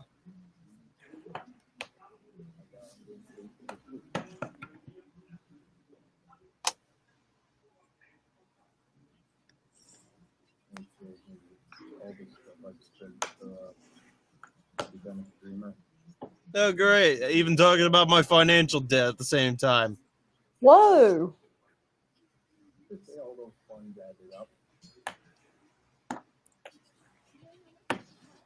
Debt? Okay, let's just say, Heather, it hasn't been cheap being on this place. And at one point, I was delusional. I'll admit it.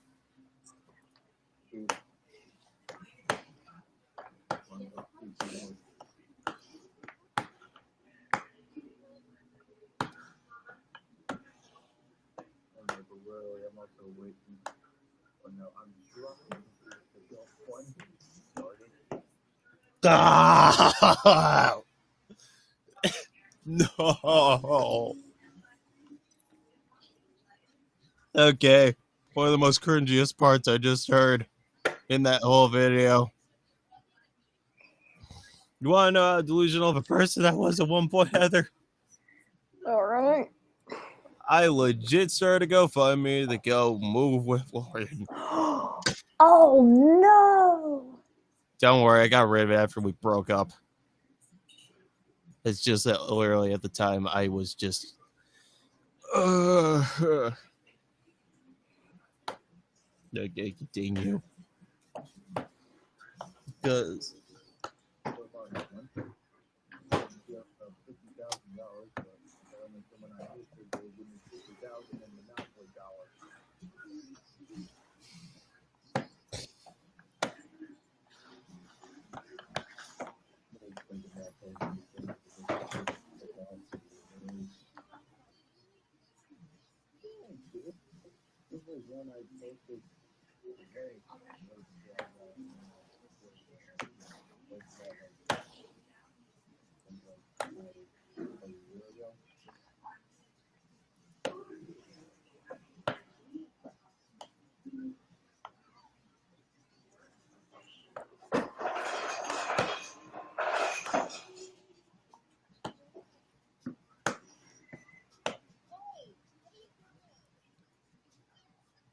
What's this? What? Nothing. What? What? What, Dustin? What you meant? Shut up. Shut up, you piece of... Oh. Nothing, man. Nothing. That was just a cringy ass video of some other jackass in a hotel.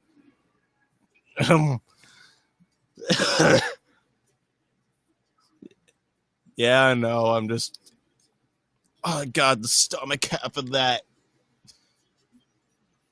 Okay, the thing is, man, I found that damn footage on a morning stream that Jordan and I were just hanging out and crap.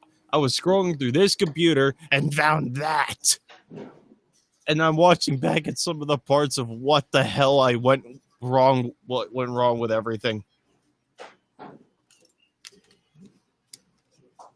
Oh, God.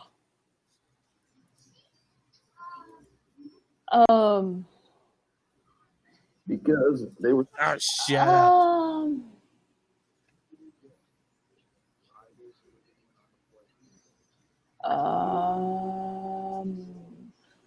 Okay.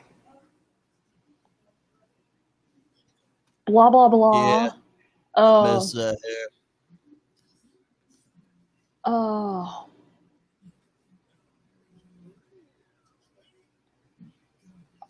Oh my.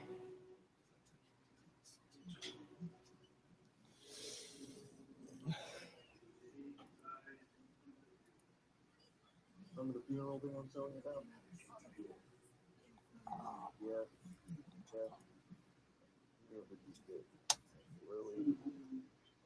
Is this even up?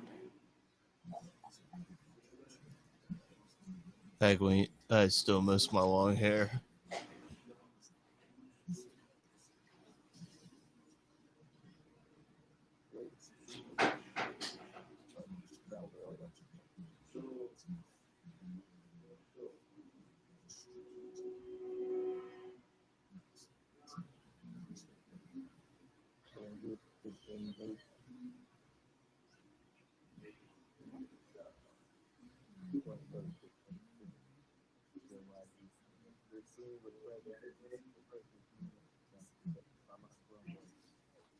Although I will say this though, the only good thing from out all that stream, I got 100,000 likes from it.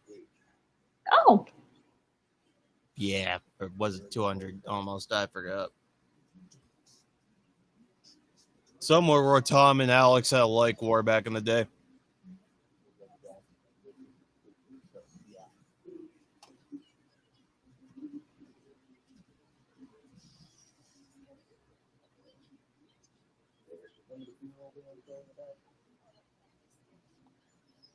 Well, blah blah blah just bashed Maronite Catholics.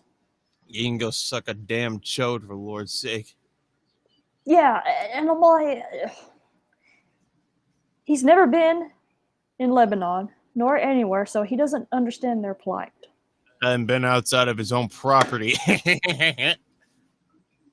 lived quite a comfortable life, to be honest. He doesn't know what hardship is, but my friend in Chicago does. He hasn't been to the local Sam's Club.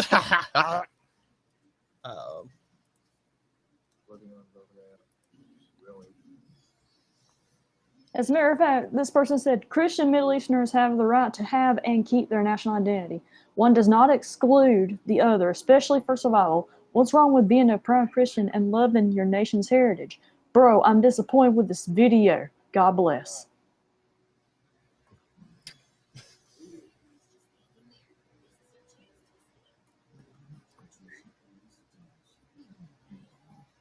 And also a fellow Lebanese Christian also went after, basically admonished him in the chat, so, in the comments actually.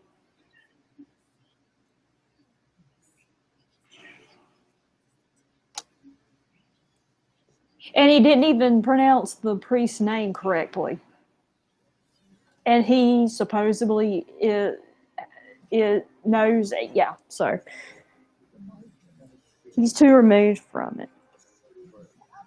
And he's going through a nationality, identity crisis. And he said, I mean, think about it. I mean, we got all, he said, America has a lot of serial killers. And I thought,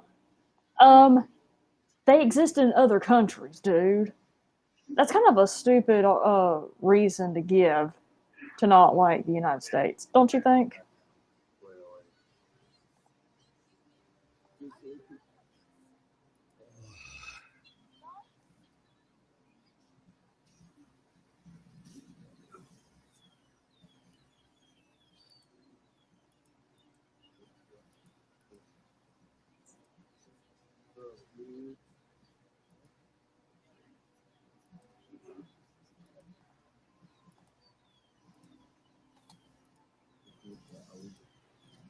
Oh, back when Alex used to freaking guest to me all the time. Before his entrepreneur business took off.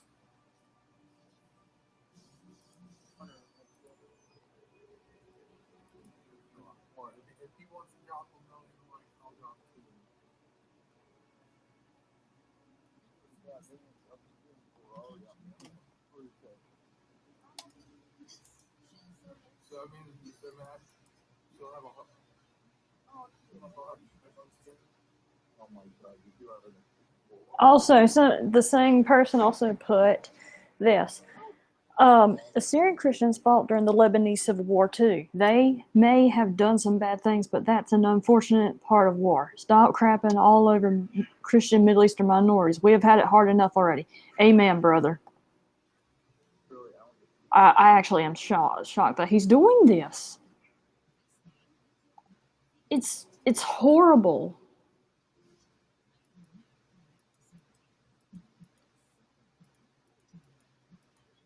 It's disheartening. It really is. Yeah.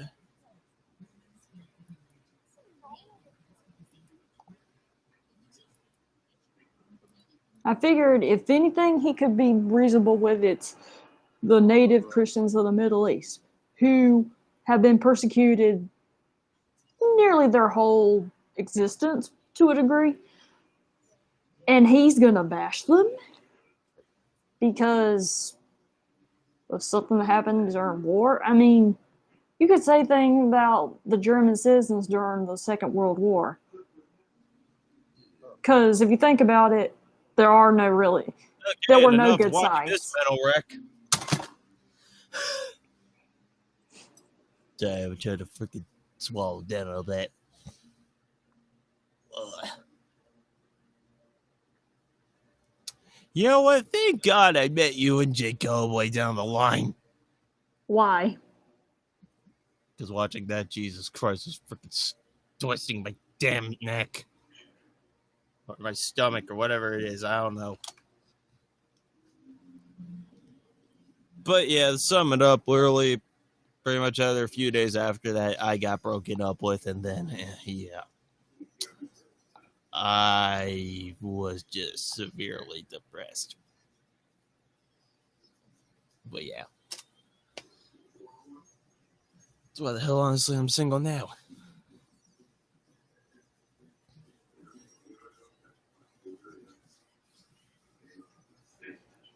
I mean, I don't plan to forever, but, you know. It'd be fine with literally just a girlfriend for the rest of my life, and that's it. I am subbing to Charbel Yusuf, this Maronite that's in the chat. I'm totally subbing this guy. Wait, Dingus McHaggis live right now? No, it's what I came across. Video of him basically bashing Maronite Catholics who are going through difficulties in their native homeland of the Middle East in Lebanon. So, yeah. Subscribe.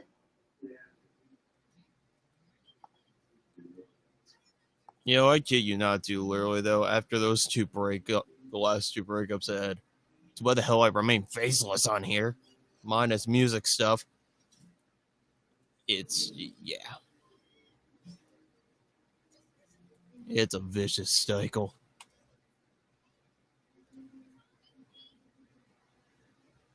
Or was a vicious cycle. I don't know.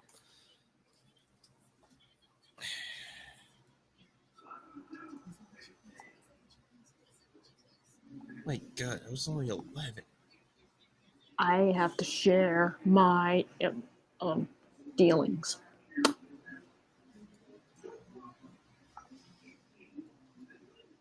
Yeah, I'm getting this freaking stream somewhere worth it. I don't know.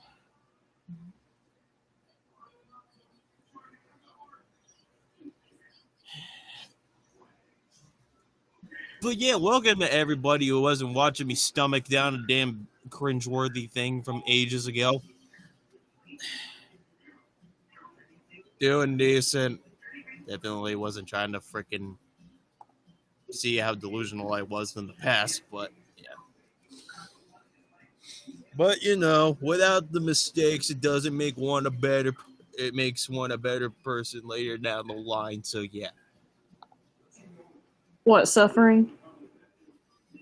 Exactly. Oh, I mean, yeah, sure. I wish I had the 2-liter next to me, but I don't. I just have a Powerade. Oh well. But I'm doing decent. Ish. On days I'm not questioning how the hell I've gotten here, but yeah.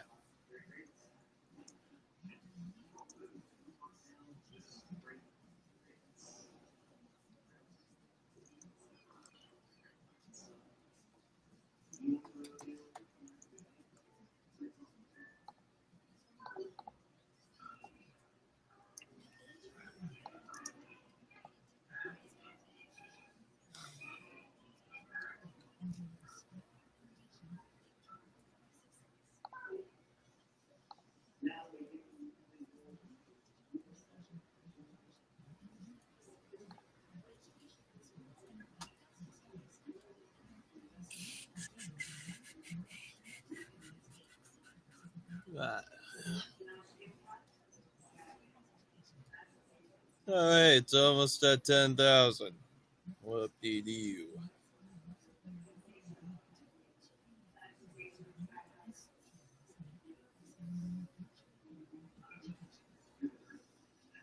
But yeah, I swear earlier.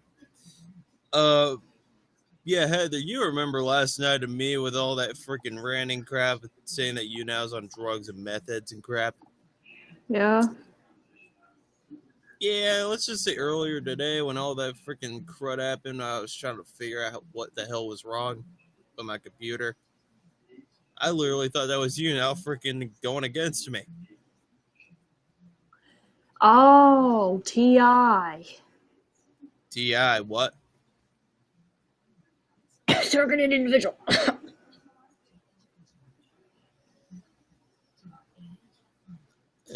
Targeted individual. Yeah. I mean, actually, I swear to God, it's pretty much all the time on here. I mean, hell, Abby's freaking getting pointed at. Like, Nate was getting pointed at, I know, for a huge amount of time when he was still on here. I remember all the incidents.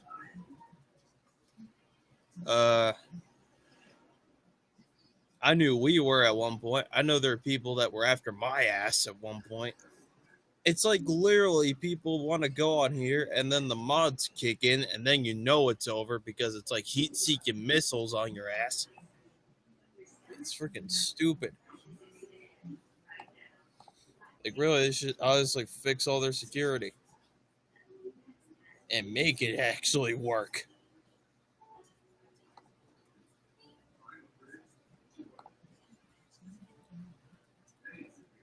Actually, know the funniest part about all that crap from today I was dealing with? Hold up, I gotta find it.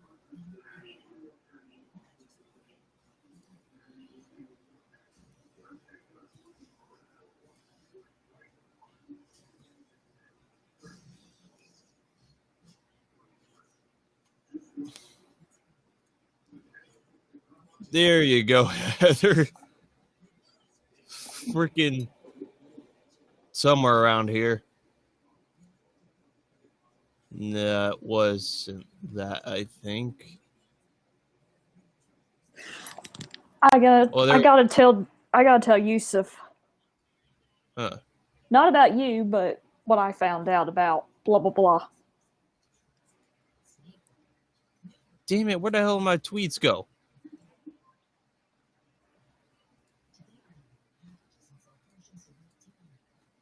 So I went on a full ass tirade on them.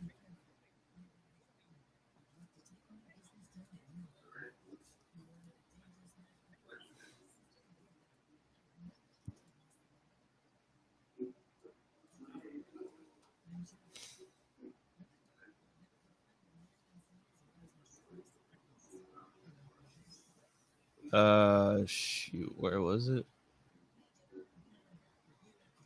What the frick? They're gone? You'll have to start doing screenshots. No, it was like it wasn't really nothing special. It was just me literally freaking going full on berserk on YouNow and just losing it. Calling them goddamn methods and crap. It was funny.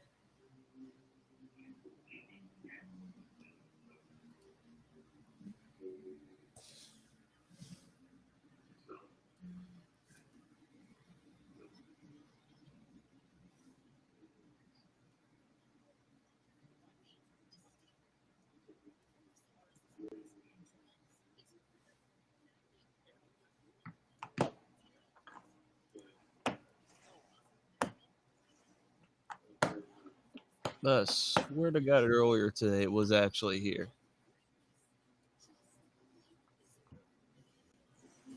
It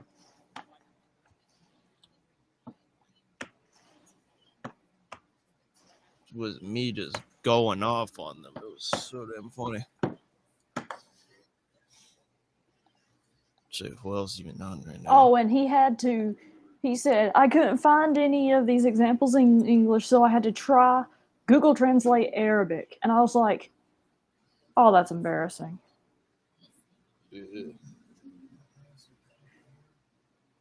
I mean, I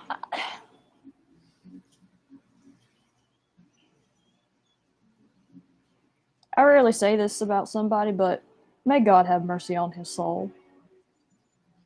What, Dingus McDongus? Yeah. Yeah, I'd say just let him get fed by the buzzards. Or to the buzzards, or whatever the hell kind of buzzards. Well, I mean, he did say that he was one. Okay, my friend, my pen pal in Australia, did say that one time he got like accosted or attacked, and then he said that Ted described himself as going over to his dad saying, "Dad, they're attacking me," or I think that's what hit. I was He's like, a freaking baby. I was like, what? I'm sorry, but how old that is he? doesn't sound very No, I bet affirmative of. I mean, it. No, I'd say how old is he? Because literally 30. Dude, homeboy's acting like a Yeah, freaking he's 4 weeb years in older his than me. basement. He's literally hunkered in his basement with his freaking gaming setup and anime figures, and pretty much Oh no, destroying he actually he despises anime, and he said that he says that Japan should be bombed again. Okay, I get the money for it. I'm gonna freaking lock him up in a damn room and play nothing but damn anime for him. Subbed. Because I hate subs, so yeah. And it I makes was it more like, I'm sorry, I never came across a Christian that said, yeah, we need to bomb them again. Really? There are Christians in Japan. I mean, they're not. And I'm a weeb, so I'm offended. And it's not just Japan that's anime. There's Korea too. You want to do that to them? I mean, are we gonna go there? I mean, I got a friend in freaking South Korea, so really, yeah, just a long-time friend, actually. She got me through some rough crap. I respect them. Especially if there were any that were stuck in the north and they fled. I mean, she actually, like, messages perfect English, so really, yeah. Tell him able to talk to her.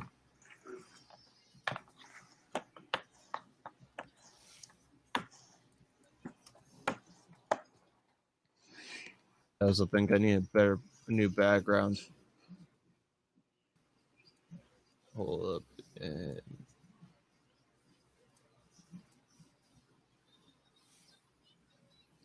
And people have been wondering, his followers have been wondering where he's been. And he said, if you're wondering where I've been, it's because I've been actually doing some housework.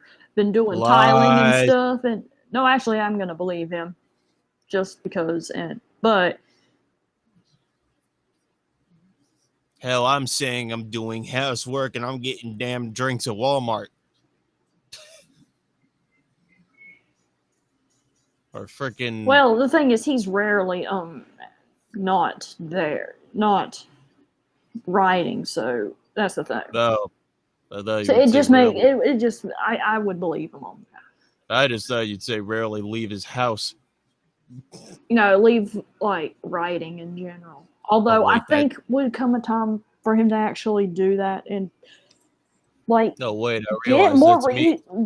do more sources and research to get Sources, accurate. research, I mean, like I did. I did this on crypto Christians in Turkey because I care so much about.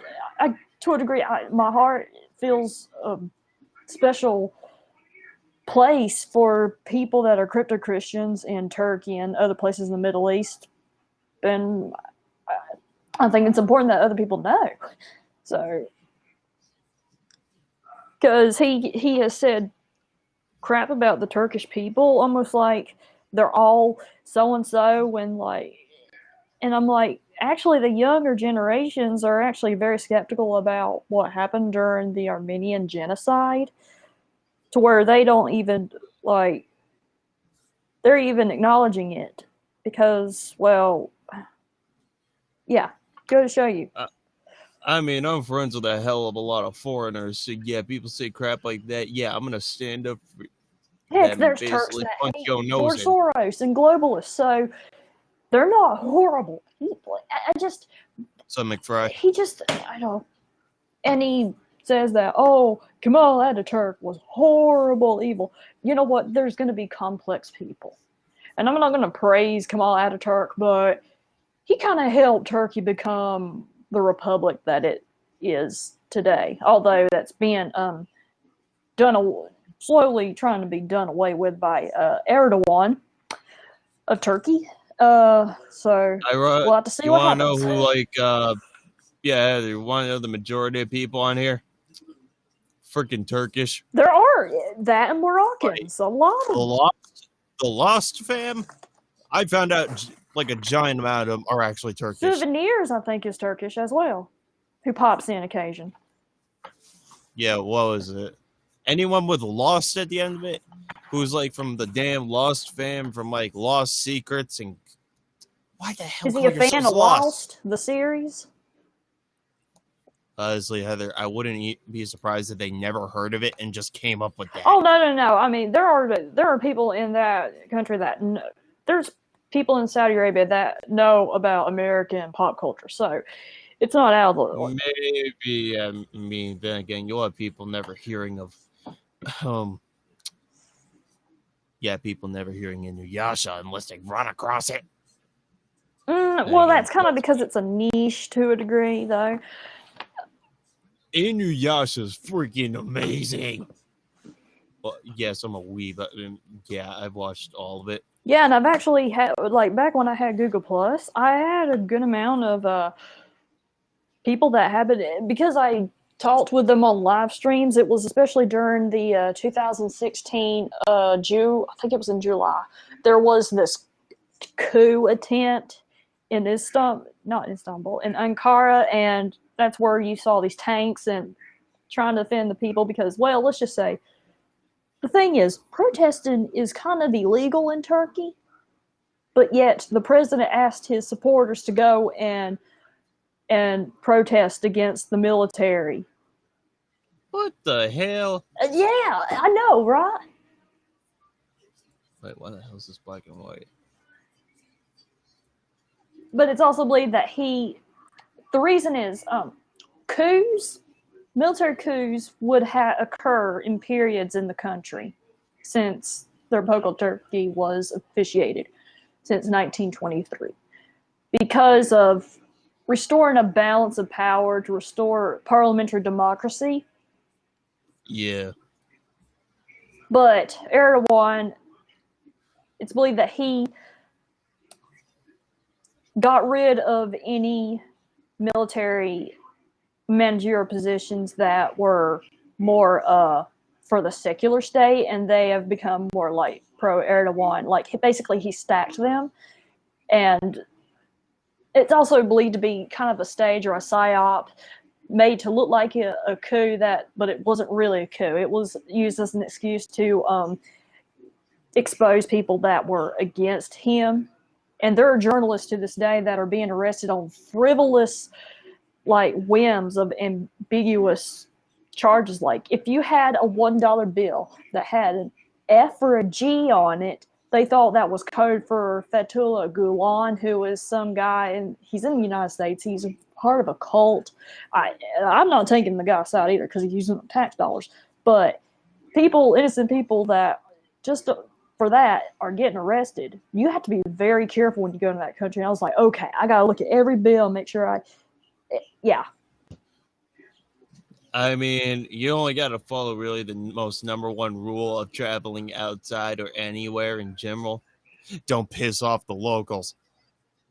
Well, nobody did in this case. It was just a little bitty thing. I mean, which I might have accidentally done in Disney World, but there's actually a website dedicated to like unjust arrests or like legally questionable arrests of journalists in Turkey.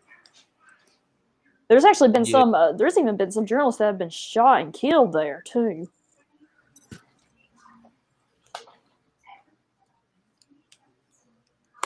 The Hurriyet, their most well-known newspaper, has been the last to be, let's just say, regulated by the government as far as being pro-Erdogan or replaced with pro-Erdogan people.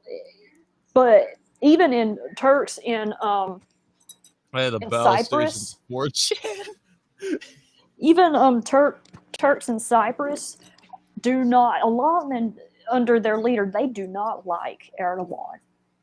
Like question. And they were protesting against the takeover of Cumhuriyet. Hopefully I'm pronouncing that right. I usually do that. And they were pelted with stones. And I mean, I've probably bookmarked some like incredible articles like describing this stuff, especially on Gatestone Institute. Gatestone Institute I usually read for like what's going on in Turkey and like what's going on with the migrant situation in Europe to get a picture. But some of the other stuff I kind of ignore, especially on Iran and Israel, because it's pro-Israel to a degree. But as far as the Turkish stuff, that's pretty interesting. Yeah.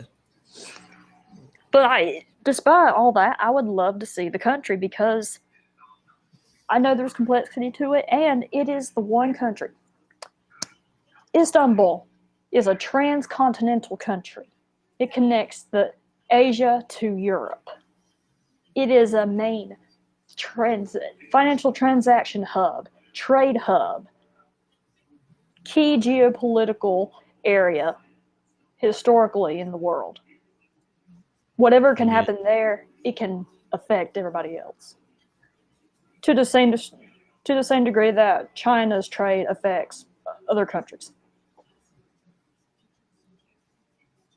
I'm legit trying. But also regarding faith and politics. Yeah.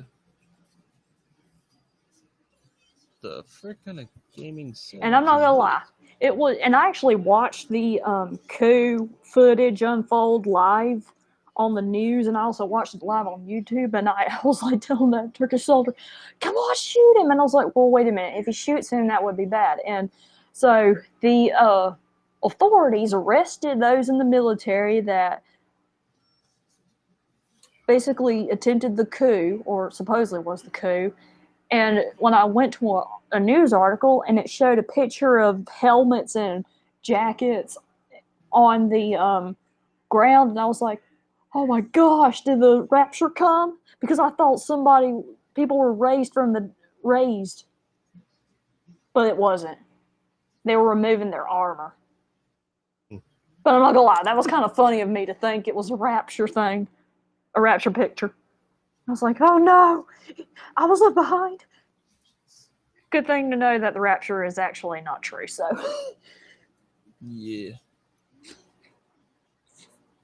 They did that, actually, Pickle Boy did that prank on Nigger Grandpa. Damn. Because there was this guy named Harold Campin that predicted that the world would end on May 21st, 2011. And it was talked about by a lot of people. And there were some people that actually sold their homes and property believing this guy. Most real Christians don't do that. They're not going to be that. Yeah, don't follow this. All right. Yeah, I found it. I found the Edgar Grandpa thing.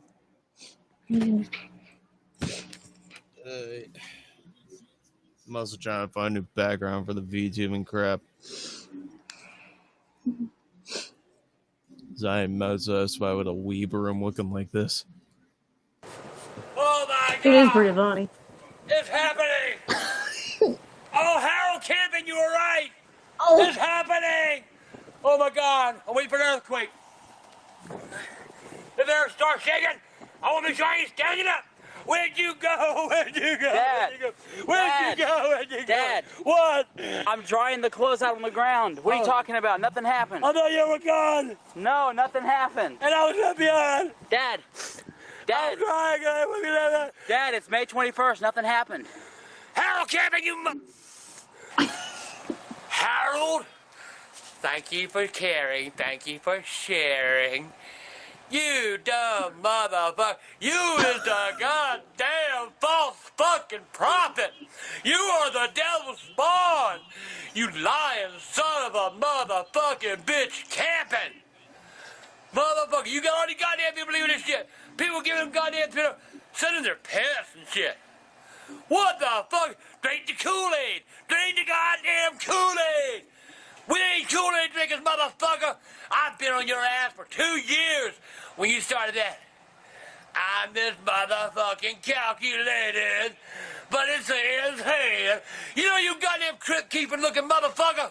You look just like that son of a bitch from Poltergeist, that goddamn preacher. You ugly motherfucking old son of a bitch. You and that goddamn, you the same boat with that goddamn Shirley Phelps and our goddamn old man. Pause it. Tell you what, 5:30 tonight, I'm streaming. Also, yeah, I think there was a Ustream. I think it's a website where people would stream back then. I think it's still used. Ustream. Might have heard of it. Anyway, Harold Camping did make another prediction, and it was in the year I was born, and it was the same day that the first Hootie and the Blowfish album was released. Damn. I know. So yeah, it didn't come true, and of course, everybody talked about the Mayan apocalypse, the Mayan calendar, December 21st, 2012. And there's a prank that they did to them on that one. Oh, trust me, Glove and Boots did something like that. What are we going to talk about today?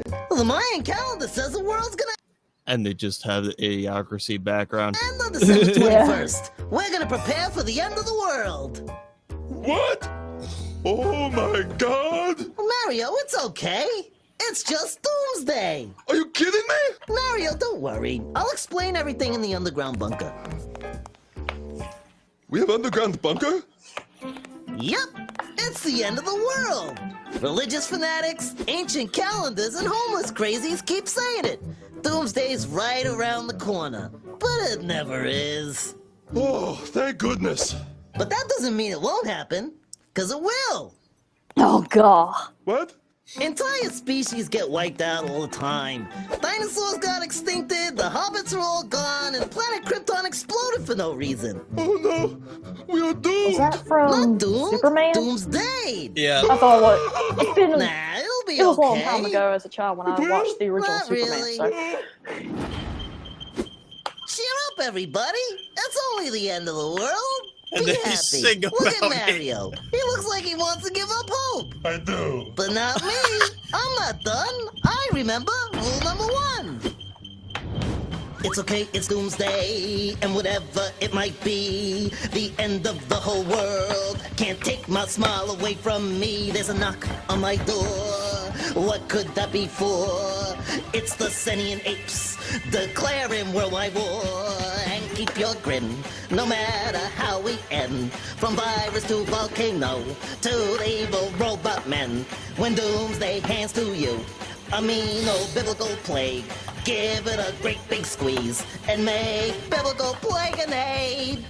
How can I be happy when the 4 horsemen are outside and they're all Terminators? If you don't stay positive, you Oh won't boy, have any yeah. fun. Oh, we're gonna have fun! It's Doomsday! We'll go shopping. Time to go spend some money. Go stock up on canned goods, medicine, and board games. No, I want to make sure Apocalypse has started before I spend all my money on canned beans. Whoops! That's the only trick with rule number 2. You have to shop before the end of the world. Why? Yeah, fair Well, to beat point. the crowds. Going shopping after the No apocalypse kidding. starts is like being in Walmart the There day were after people that Thanksgiving. peddled what was called But the other apocalypse shoppers insurance. aren't just shoppers. They're zombies. Oh, man. And the zombies all have bird flu. I hate Walmart. Now that we maxed out our credit cards buying beans and toilet paper, it's time to clean up our defensible location. A what? Our impenetrable fortress. Let's clean it up. But remember rule number 1, have fun. Bar the windows, clean your guns, gas up your generator. Oh, what fun! Wash the walls, but here's a trick. Make sure they're concrete and 3 feet thick. Don't mop the floor, that makes no sense. We just turned on our electrical fence. Papa, stop it! We have none of those things! Then we need someone who does. We need to make new friends. Yup, it's time to make new friends. And you know who we're gonna make friends with, right? Who? Hillbillies. What? Yep, hillbillies. Good, honest country folk. They're the best friends you can have, even if it's not Doomsday. Yeah. I'm glad you asked. Oh no, not another. Who can hunt and knows the land? Who'll always lend you a helping hand? Who's a football and NASCAR fan? The answer is hillbilly. Who pulls over when your car breaks down? Who refuses to move into town? Who takes a chainsaw, makes a beautiful sound? Your bestest friend, hillbilly. Who shares a steak and shares his chew? Who gives his very last beer to you? If you don't drink that, who's got Mountain Dew? You know, don't you, hillbilly? Wow, you know what? Hillbilly sounds like good people. But why would he want to be friends with me? 'Cause you're a valuable person. And if you're not, fix that quickly. It's time for a little self-improvement, people. Learn some skills. Go on a diet. Be nicer. Don't start next year, 'cause there won't be a next year. Read a book 'cause your Kindle's done. The power plant smashed and nothing runs. We need to get smarter. How do we know? The flow speed of lava from the volcano. Improve yourself. Yourself improve. It's the end of the world. We got nothing to lose. I got more smart and I made new friends. I'm all set for the world to end. It's just Doomsday. And now you see. It made a better person out of the person that is me. I can't believe that I waited so long I gotta cut you off. It's the end of our song. And what's the grand finale? Now the world explodes. What rhymes with explodes? Mary, the song's over. Toads, the roads. Wait a minute, the world is going to...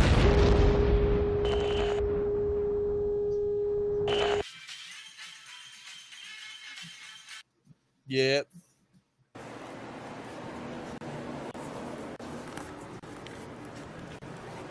When I open this door, just fucking scream. Scream. Oh shit! Dad! Dad! Get up! Get up, Dad! What's wrong? You gotta get the hell up. Seriously. What? Got no pants on. Oh, put your pants on. Seriously, hurry up. What the hell? Oh, he's naked. Don't look, don't look. Hurry up. What the hell? There's an asteroid coming to Earth. What? Put your pants on. They're on. No, they're halfway off of you. Okay. There's an asteroid. Come on, we gotta get all your shit. And there's no time to fuck around. What asteroid? There's an asteroid coming to Earth right now. You gotta get your clothes. You gotta get everything. You gotta fuck you. You gotta get me out of here. Come on, Dad. You gotta. Come on! Okay. You broke your chair. Hold on. What? Your stuff. You gotta get stuff. You got nothing. I don't care. Michael, we don't have that much time. They found it was like a rogue asteroid entered the solar system. It'll be here by sunrise. It's 3 in the morning. We gotta. There's not much room in the shelter. Shut up! Goddamn, them meals were right. You broke the chair. The meals were right. Damn. All right, what do you? I can't see. Hurry up! Oh shit! What are we gonna do? I need my teeth. I don't know what you're gonna do. I know what I'm gonna do. Come on, Dad. I'm getting the hell out of here. Where are my keys? Live with the mole these yours? people, that's why. Look, they're going. Whoa. Okay. There it is. You see the big bright star? Where? Oh, that's it. That's it coming. Where are we going? Okay, you gotta get to Shaw Air Force Base. Goddamn. Shaw Air I Force. gotta get in the shower. Not Charlotte. Shaw Air Force Base. Fuck her. We leave her. Help! I ain't taking her.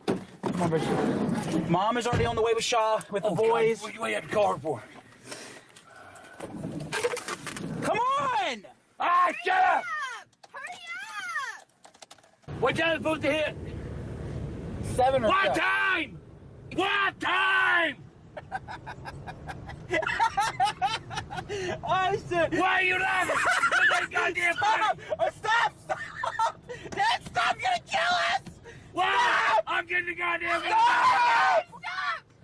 For God's sake! God damn it! Oh shit! Shit! Dad, I was joking! That's a joke! Hey, you right. You're just trying to get me to slow down. It ain't working. Dad! It ain't working. Dad! We're going to goddamn. Ah! Oh fuck! Please stop! The vehicle! I ain't stopping shit. Dad! I get my goddamn seatbelt on. Dad, I'm not kidding. Get back in the Shut your mouth. I ain't even living. Oh shit! You're going off the side of the road and shit! Slow down! My goddamn heart's pounding, man. Dad! My heart's motherfucking pounding. I was joking. It's not the end of the world. Where the world isn't ending. Where the wait? Where we gotta find where the hell we are. Get it out of my. Oh shit. Ah! Why? Ah! Ah!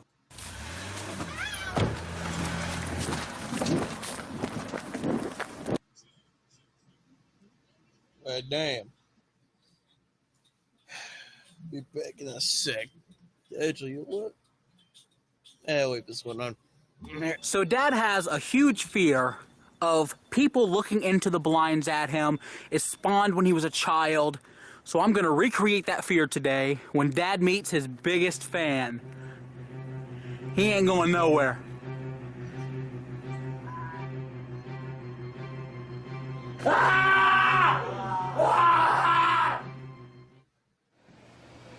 You smoke entirely too much. Why don't you just go home, man? I get so damn tired of you coming over here and pestering me, Michael. You smoke. You too ain't got much. nothing better to do. What's it? Come on. Open the door, Mike. I'm not getting it.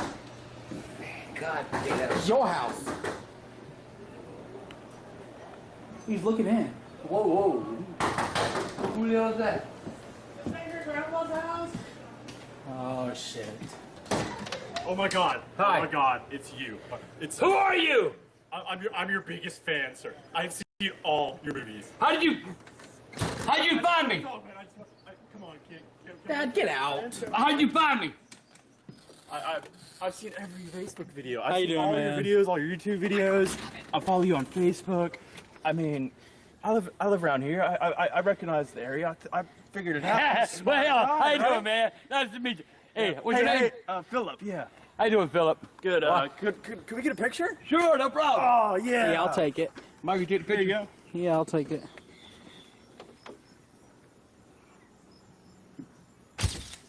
Got it. Oh, thanks, There you go, man. man. You're so great. Well, Yeah. Philip, it was nice meeting you, man. It was nice meeting you too.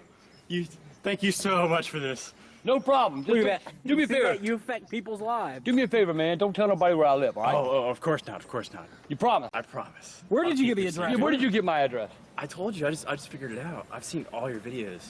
I'm your biggest fan. That goddamn eviction video, Michael. Anyway, But, nice yeah, to meet you, It was man. nice. Nice to meet you, Philip. Take care, brother. What was that? He's a big fan, obviously. But Jesus Christ, it ain't supposed to find my home where I live. God damn! Yeah, Oh shit, Michael. Michael, he's there. He's in the goddamn window, Michael. He's looking through my window, man. God damn. Ah, I appreciate it, man, but you gotta go, okay? No, we've already said bye to my picture. Now you gotta go. Bye. Get out of here! You don't go and call the goddamn police! Get out of my yard! No trespassing! You probably just want to hear you yell. Oh, God damn.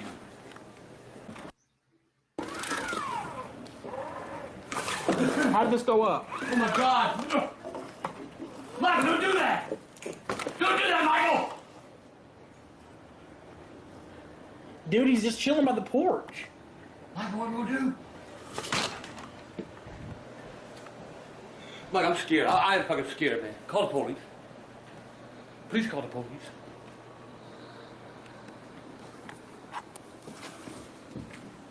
Where'd he go?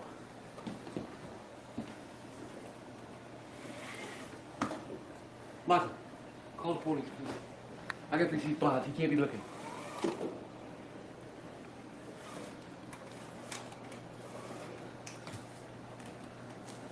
Michael, he's at the front of the goddamn porch! He's sitting there smiling at me!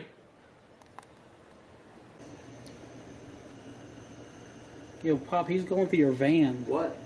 He's going through your van. Michael, what are you doing? I don't know. Michael, don't go out there. What is he? He's going through your shit, Dad. You gotta do something now. Move, Michael, move. Hey, buddy. All kidding aside, man, I'm glad you... Why are you in my van? Oh, no reason, sir. I was just, You know? I saw it was unlocked, so I was going to lock it for you.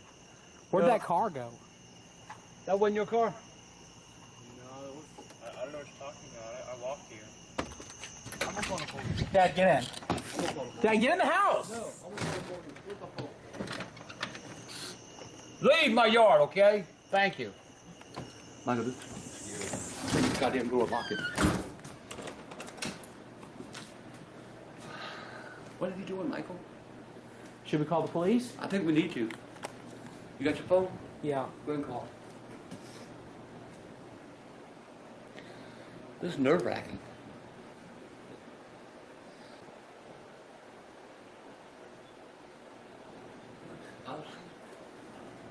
I'm gonna just open the door then. No! Don't open the goddamn door! Don't open the goddamn door, Michael! He's probably gone.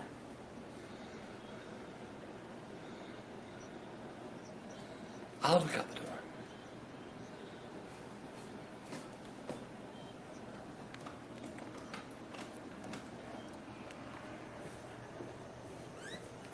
He's gone, dude. He left. Hey, you told me you would call the police and he left. Oh, thank God. Thank God he's there.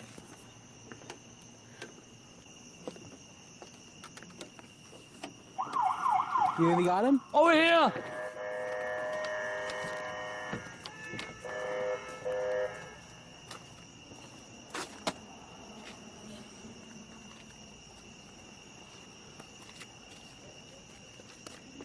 They must have caught him. He's gone, Michael. Thank God. Let's go in the house. God damn. I damn near shit my pants. They caught him.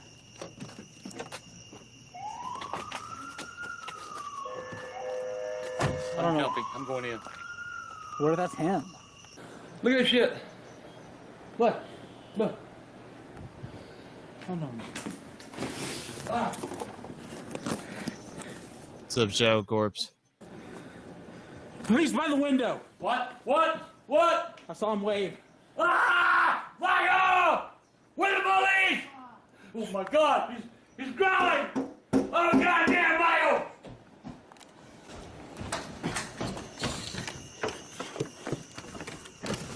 Shit. Come on. Dad. What? Ah! Get out! Ah! Get out of here! Get move, Michael! God damn it! Ah! Get him out of here, man! Ah! Oh my God! Michael! Okay. You know your door's open, right? What do you want? I want you, Oh, yeah! Go away! Okay, I'm calling the cops, Dad. Call the cops, Mike. Call the cops. I don't know why they aren't here. I've already called them once. Are you leaving? Come see. Okay, I'm calling. Give me a second, Pop. Heard something at your door. What? Something at the back door. Oh, God. God damn it! Michael, get out! Get out, Michael! I can't get it! Get out, Michael! Get in the door! I just want to be friends. Ah, I want to be your friend of yours! Dad! Let me out of here! Dad! Let me out of here! Dad! Whoa! Don't kill me, please! It's a joke! We're just messing with you. I'm not gonna kill you, Grandpa. After all, I'm your biggest fan. Michael! He's joking! Dad, it's a joke! That ain't no joke! It's a joke! That is no joke! Look! You sons of bitches! Ah, we got you. You sons of bitches! Put the knife down. Yeah. It's a joke, Dad! Who the fuck are you?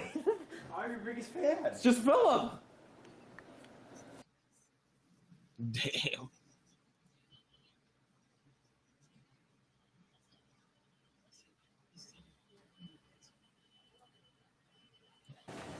What? What are you gonna do this? You know what time it is? It's after 9. Well, you gotta see this. See what, Michael? Jesus Christ. Man, get out of here. It's important. Corey, what up? Ain't nothing more important than my Facebook. Yeah, well, how about your life? Is that important? Okay. No storm coming? No. Worse. What is? Not much. Okay, Lindsey Graham. Attack Syria or Iran will nuke Charleston. What? He says that if we attack Syria or Iran, that there's like a nuclear missile or something already here in Charleston. What? Where? I don't know where. So, no matter what, it's like basically if we get into... I'm trying to talk to you. I got time to talk.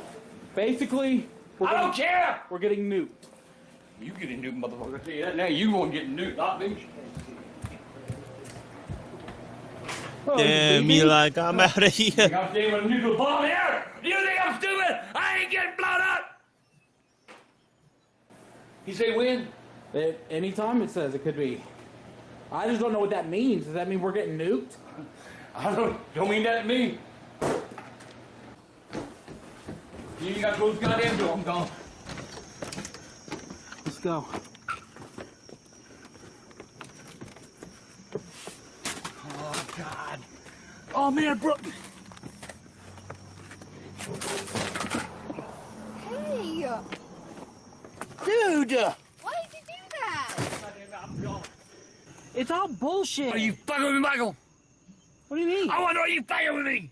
No, I'm not. It's real. What I'm up, just the saying, I didn't make up crusty this news cheeks? story. I'm going to Columbia, like I said.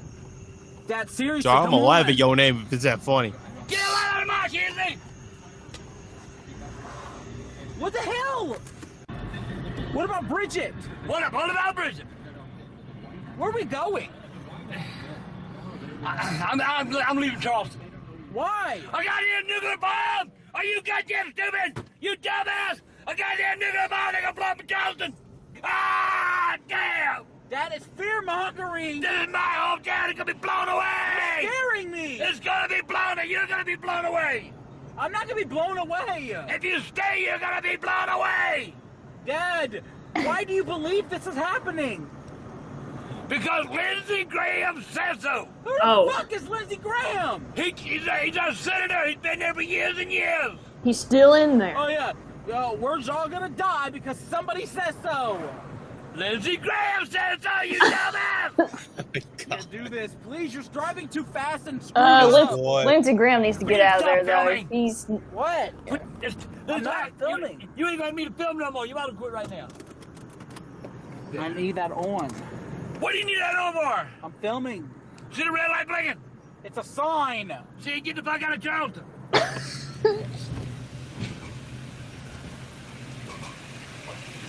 I don't need no gas. I got a half tank. That get me to Columbia.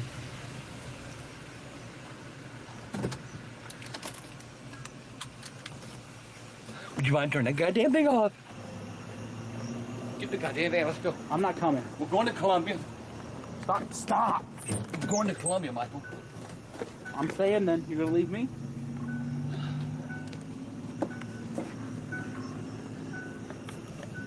Look for yourself, Michael.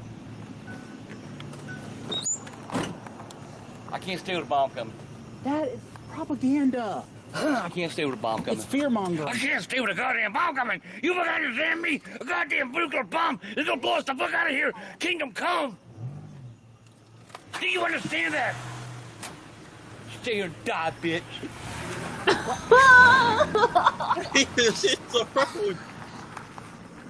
I'm not gonna lie, that was actually like a quote of the year, in my opinion. So Grandpa has left me at the gas station. I don't know what else to say right now. I gotta call Bridget because she's at his house. Can't be that far. Okay, calm down. Get the hell back home. You're not gonna stay there. I'm gonna stay till I run out of money. What are you gonna do? What are you gonna sleep in your van? If I have to, I will. I don't care. I'm not getting blown out, Michael. I'm not getting blown out. This boy. It's propaganda. Die, Michael. You would die. Help me, guy. Oh, Jesus, kill me now. You can get killed. The bomb search of that. I don't know. Dad is. What? I gotta go. I'm trying to drive. I'm trying to save my life. It's media propaganda. And that's the aftermath video. Yeah, dude. That's where they had to go and get Hold him on, you because he guys. ran out of money. Get me on a camera here. And last night was the Angry Grandpa Nuclear Meltdown, which, if you haven't seen it yet, check it out right here. Click right there. Now then, if you've seen it, you know that I told Grandpa the story that I read. Okay, so I woke up and a friend of mine named Jim sent me this story. And it said that Lindsey Graham is saying that if we don't attack Syria, then we're going to get nuked. We, as in Charleston, where we live, are going to get nuked. No, Pickle Boys So- and Grandpa's son. You know, I decided I should probably tell Dad. R.I.P. and Grandpa. So I told Dad. And now he's gone. He is in Colombia right now. In the meantime, let's take a look at a little more footage from last night. It's Lindsey, not that. no. Michael, you need to understand this. Who cares about Lindsey Graham? Lindsey Graham is our senator. What has he ever done? He's the smartest man in South Let me Carolina. ask you this: is he a Democrat or a Republican? He's either one. Which one is he? He's one or the other. He's either one. He's Republican. Well, Is it Still don't like him, he wants though. to be on today? Fear mongering. They both Okay, do. how about this? How about if the bomb is? How about we just go into Columbia and shut your mouth? If the bomb's really going off, then how about we go pack your stuff? I ain't taking nothing with me. Why? What? I'm calling Bridget. Ooh, I think it's shit my pants. I'm calling Bridget. You ain't going nowhere. Ah, don't touch my phone. Scare the shit out of me. You're going with me to Columbia. You my son. Wow, this was 2013. Yeah. Just looking at the phone. Ah, you're scaring me. You need to be scared when that bomb goes off in Mount Pleasant. You dumb, stupid All right, mother. You're gonna glow in the goddamn dark. No, but your shadow will appear Where's everybody where your else? I body blew the was. car. I'm telling you, everybody's leaving. That's what happened in Hiroshima and Nagasaki.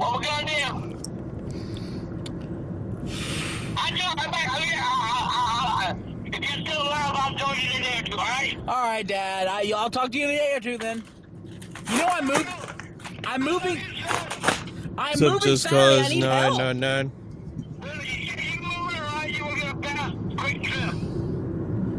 Dad, I need help moving. Yeah. Hello. Hey. What's up? Dad, it's not gonna get blown up. I can't hear you, man. I'm sitting here by the pool. What pool? A hotel I'm in. You're in a hotel. Yeah, I'm sitting there. I got the radio waiting for the bomb to go, because Graham said it was going to blow Charles off the map. So I'm going to listen out for it so I can say, well, Michael, I miss you. It's not happening. And Michael, it is going to happen. Lizzie Graham said so. Oh, gosh. You better stop listening to that goddamn senator, boy. He don't lie. So what do you... He knows them how quiet us. Okay, so what are you gonna do when come tomorrow we're still here and you're running out of money up for the hotel? Well, I got enough for one month. I ain't got enough for tomorrow. So I guess you're coming home. Oh. Hell no, I ain't coming back. Then what are you gonna do? Jesus Christ. Michael, Charleston's gonna blow the fuck up. Don't you understand? It's not gonna blow up. You're gonna be fine. It was on the computer. They don't lie on the computer. No, they just exaggerated if you what keep staying there, you're gonna have no money. out You're of gonna be context. homeless. So you need But to it come is funny, home. though. Even Jon Stewart made fun of it. I know, because I remember seeing it. Yeah, you got it. That's it. I'm gonna go like, subscribe, favorite, share the video. That's a new one. Like, subscribe, share on Twitter, share on Facebook, do all that stuff. Anyway. Oh, have you heard the Y2 see you his guys. Y2K story? It's a goddamn surfboard. Okay, now you're talking about Kotex holes. This is getting really like You don't abstract. cover holes, you plug them. Exactly. No, you do not. You have to cover that thing sometime because you don't need to plug. This ain't 1950. You don't need to plug it all the time. They don't stick it there. It's like wearing a diaper. It is. It's a blood diaper. It is a diaper. It's a diaper for women.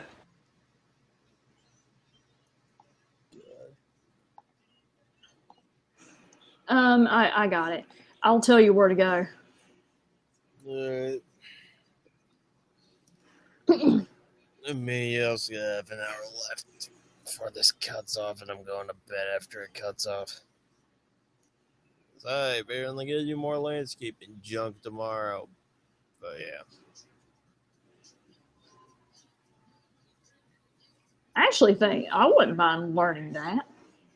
What, landscaping? Yeah. It's hell. Well, I know a lot of physical work goes into it, but No, I mean, it's mostly hell for me. well, to each their own. Okay, go by the maybe halfway. There. Right there. In the next couple of minutes, I'm going to tell the story of the time I pranked Grandpa on Y2K. The first thing I'll do is explain what Y2K was. I'll explain what Grandpa was doing to prepare for Y2K. And then I'll explain what I did to Grandpa at midnight on New Year's Eve. Well, actually, New Year's Day, technically, since it's midnight. So anyway, I'll get to that in a couple of minutes. Just going to do a couple more things around the house before I get to that. But Grandpa's shaving my head this Saturday. Look forward to that. Did. I'm sure my scalp will be bleeding before the end of it. So Michael fell asleep. Okay, go a minute or two. Mascara. I'll try to. Ah! Come on. What? Get up. Come on. I'm so bored. Hey! He's a baby.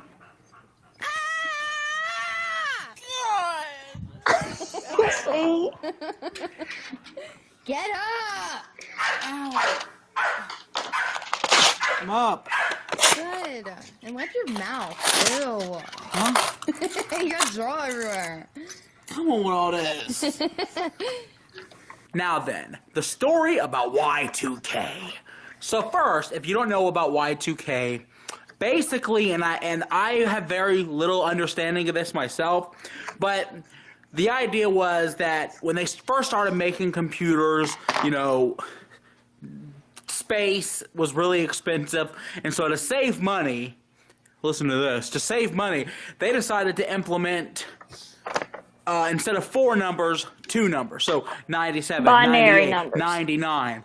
And the fear was that when it hit 2000, 00, everything was going to start over, thus creating the beginning of mankind again. Nothing would work. Which really, if you think about it, sort of makes no fucking sense. But everybody was afraid that the world was over. But they patched it up and fixed it And there's before it more, happened. you know, a more intricate reasoning about Y2K than what I just explained to you. Look it up. Check out Y2K. Everybody was terrified that planes were going to fall out of the skies and the world would go back to the days where we had no computers or phones or there were some people that thought that television, nuclear and we weapons were would going back launch to the themselves. 1800s and we were growing our own food again. And so everybody was terrified. No, that wasn't a King of the Everybody Hill was episode, stocking but up it was on shit funny. for the end of the world. January 1st, 2000, the end. And Dad was one of them. Dad was one of those people that thoroughly believed the Y2K bug was going to affect everybody. And he told everybody he could imagine about it. We'd go to the flea market. Well, you better be prepared. January 1st, this shit's over. Oh, Jesus is coming back. Every time Dad watched the news, goddamn Tina, we gotta make as much money as we can in December. Y'all ain't gonna have much for Christmas. Dad had a stack of water next to the door that he was starting to build up. Next to the water was a stack of jarred stewed tomatoes, kind of like what he has right now. For those of you who don't know, Grandpa's mom died on December 25th, 1999 at 6 in the morning. So Christmas morning, his mom died. So I decided I wanted to try That's to why I lighten didn't the like mood Christmas come much. January 1st because Dad was really in a bad way. He had just bought a Chihuahua that we named Pie. He was really deflective of anything. He wasn't really talking. And understandably, his mom just died. His mom was his best friend. So she was gone, and he didn't really have much going on. He wasn't smiling. So I decided I was going to try to lighten the mood a little bit. So Dad had a stack of water next to the door that he was starting to build up. Next to the water was a stack of jarred stewed tomatoes, kind of like what he has right now. It was his belief that can openers weren't going to work, stoves weren't going to work on us. We had a grill set up so he could cook charcoal. And his plan was, after it happens, to start cooking stuff through pots on the grill and try to survive best we could until the government could find a patch to fix everything. Or if Jesus came. So there we are, December 31st, 1999. We're all watching the TV. The ball's dropping. 10, 9, 8, 7, 6, 5. There we go. That's another lost person. 3, 2, 1. Boom. Lights cut off. I was in the laundry room to cut off the power breaker, but I could hear Dad in the living room. Goddamn, Tina, it happened! It fucking happened, Tina! Oh, shit! Dad's scrambling around the living room. Goddamn, fuck! Oh, shit, the fucking end of the world! Goddamn, Jesus coming! Goddamn, computer, stop working! You can hear fireworks shooting in the sky behind us. Dad's going, what the fuck did you fireworks for? The world's over! Dad starts taking the food out of the fridge and putting it in a cooler that he had set up with ice. I start laughing my ass off. I couldn't handle it anymore. Here I am. Hey, Dad! Psh, lights on! And I'm blurry. And the look on Dad's face, I'll never forget. It was unlike any look I've gotten on a prank that I've gotten today. He looked at me. Dad does this right here. He looked at me. It's alright. Shit! I couldn't do it. And he just explodes. You goddamn no good dick licking motherfucker. Whoa! He goes on a rampage. He kicks the cooler with all the food in it. Oh. He takes this thing of canned jars that he had, stewed tomatoes and salsas and beans, and he chucks it at the front door for it to shatter in the yard. Oh, no. He slams the front sounds glass like door some and it good food. shatters. He was absolutely livid that I would shut the breaker off. I love Really, I was just tomatoes. trying to lighten the mood. Everybody was so much. depressed. I thought it'd be funny. I was laughing. You know, my cousin Jason was there. He started laughing. We're all laughing. It was funny, right? No, goddamn, was it funny, motherfucker? Find you a new place to live. In the end, he laughed. 3 days later, but he didn't talk to me till then. But it took him 3 days to figure out the joke. He laughed. Y2K never happened, and as usual, fear and propaganda won over angry grandpa. That's the Y2K story. Oh, and there's also one where he talks about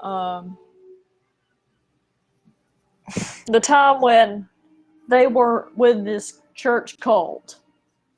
Oh, God. What's going on, you guys? Kid behind a camera here, and I wanted to tell you a story about the time Angry Grandpa watched Jurassic Park. This was a long time ago. It was like 93 or 94. I think it just came out on VHS. It was like 94 or 95 or Yeah, some shit. it came out around We that time. invited I like have- a family I still have the that tape. went to church with us. They were the Cinnamons. His name was Cliff Cinnamon. They had Brian Cinnamon, Kevin Cinnamon, I think. The dude sold like vacuum cleaners or some shit for a living. And so he was another sort of heavy-set fat guy like my dad, had a big old round face. And we're watching Jurassic Park. It's nighttime, and every time something would happen in the movie, Cliff would just jump back, like, and he had his feet propped up on a coffee table, and he kept grinding his feet into it like this.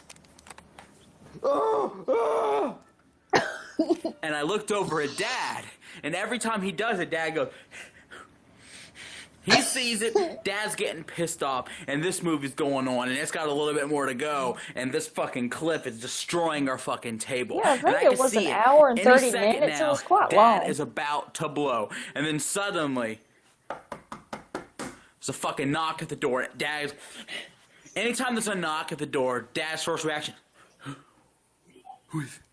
So Mom goes and looks out the window. It's Dan Helvey. Dan Helvey was the pastor to our church. And we learned from like another church that's around this area called Trident Baptist Church that you're not supposed to watch movies. And you're not supposed to wear jeans if you're a woman. And you gotta pay all your money. And so Dad freaks out. Oh shit, they can't. Helvey can't know we watching a movie. And so everyone starts flipping out, and Dad's fucking rushing over to the VCR and pulls out Jurassic Park. What's up, and Ira? Cliff Cinnamon sits up in Yeah, the seat, 20 minutes, trying to sadly. look all proper and shit. Dad throws Jurassic Park behind the couch and let the motherfucker I wasn't go planning on down. being on for 6 hours, Fucking but door opens up and Helvey comes walking guess I'm in. here. What's going on, you guys? How are you doing? And it's like dead silence. Dad's like, we ain't got nothing going on tonight, sir. How you doing, Pastor Helvey? And he's, well, I'm just dropping by to see how everybody's doing. Around that time, my brother Charles goes, I want to finish watching Jurassic Park. And Helvey goes, oh, so you guys are just watching some movies, huh? Having a good little Friday. And it couldn't be any more obvious that we are watching Jurassic Park. The goddamn television is stuck on the blue VCR screen. I think I'm on the floor playing with the Jurassic Park box. Dan Helvey's looking around. He knows what the fuck's going on. And Dad just looks at him. We don't mess with no shit like that, Helvey. You know that. We good Christians. And fucking Helvey loses his shit right there. Helvey just goes, hey, what's wrong with me, huh? I like to watch movies too. I like to have fun. What about me? And we're all just, well, I wasn't. I didn't know what the fuck was going on. But Dad's going. And we look over and Cliff Cinnamon. Dan Helvey's just standing there looking fucking dumbstruck. I like to watch movies too. And he just walks the fuck out the door. Slams it behind him. Well, oh goddamn. Dad shows up to church Sunday. I wouldn't have fucking done it. I would not have shown up. We show up to church, and fucking Dan Helvey walks in front of everybody, just gives up to the podium. Well, I've decided to leave, everybody. Wow. I'm leaving. And he leaves. Fucker walked out the door and left and never Just like came that. back.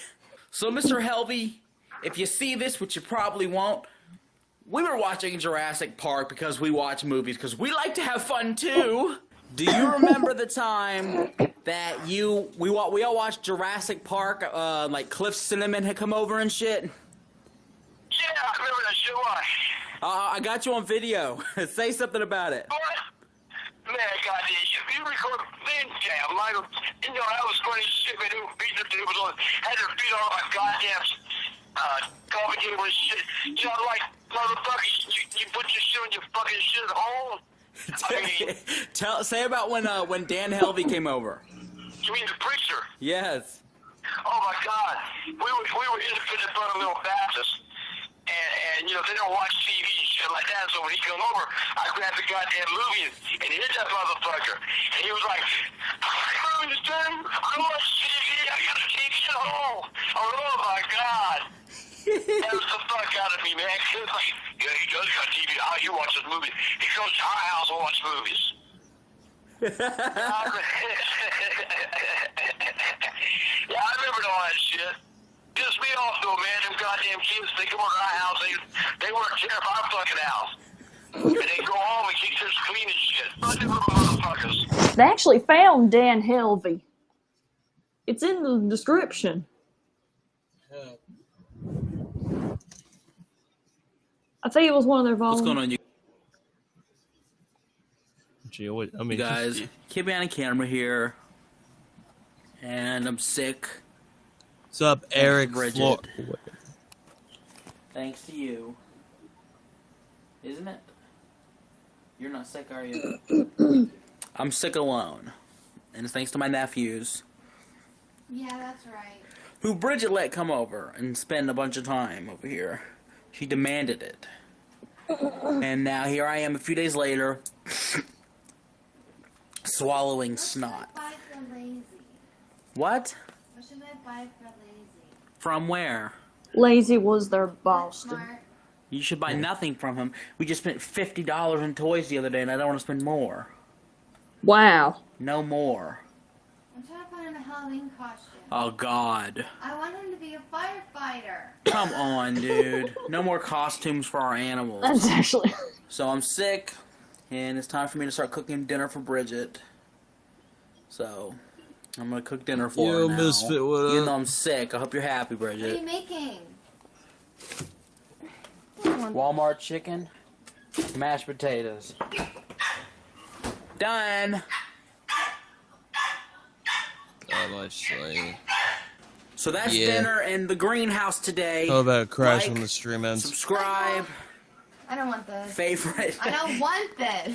What is this big old thing of cupcakes? We did this shit like a week ago. Yeah. Well, go got to this. stream This is quick dinner. You because got I know wing Ruby's things and back wing on here and I things. want to see his ass. Spicy wings, regular wings. It's Mashed old. potatoes. So tomorrow I'm going to tell the story about the time Angry Grandpa got kicked out of Shoney's. I think I promised you this story before and I never told it to you. If you don't know what Shoney's is, for He those of went you for up north, they seconds. have like it's called a Friendly's. And it That's got sort so of like bad a they had Shoney's. to They sell ban some kind of him. food, except Shoney's, I don't know if Friendly's does or not, but they have like a morning breakfast buffet.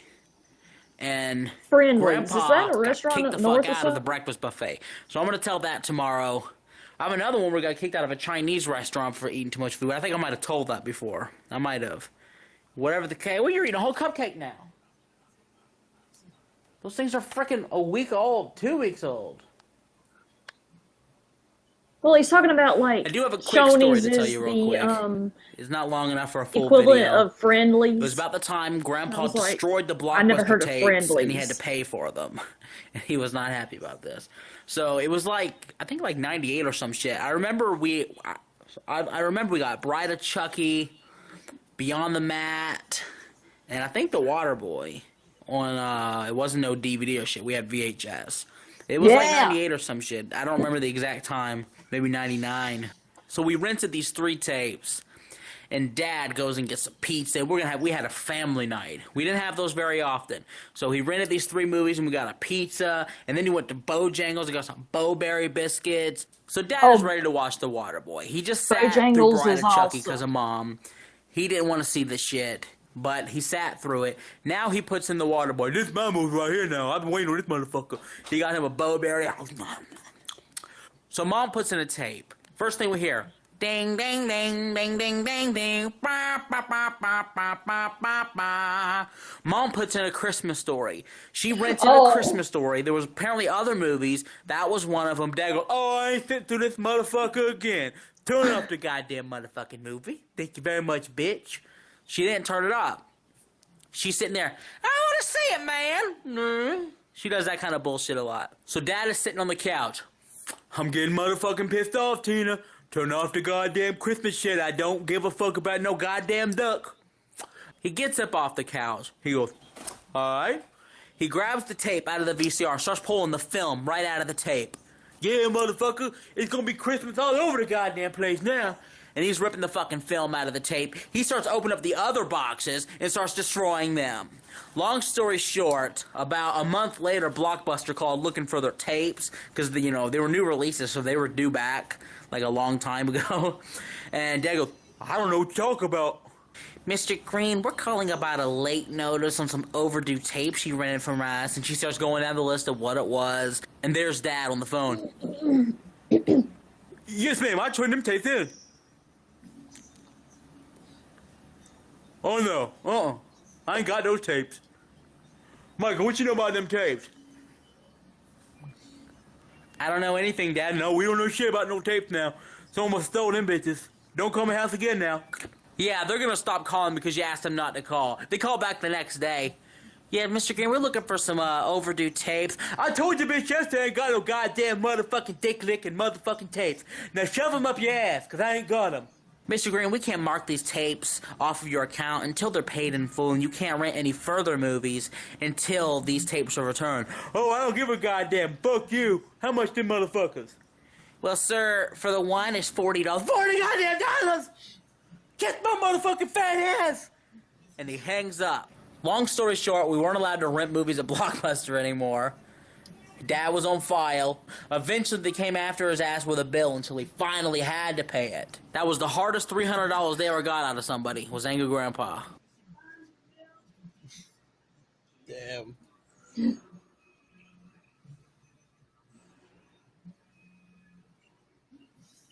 What's going on, you guys? Kid behind the camera here. And I promised you the blog, so I'm going to go ahead and tell it. They're common here in the Grandpa got South. kicked out of Shoney's.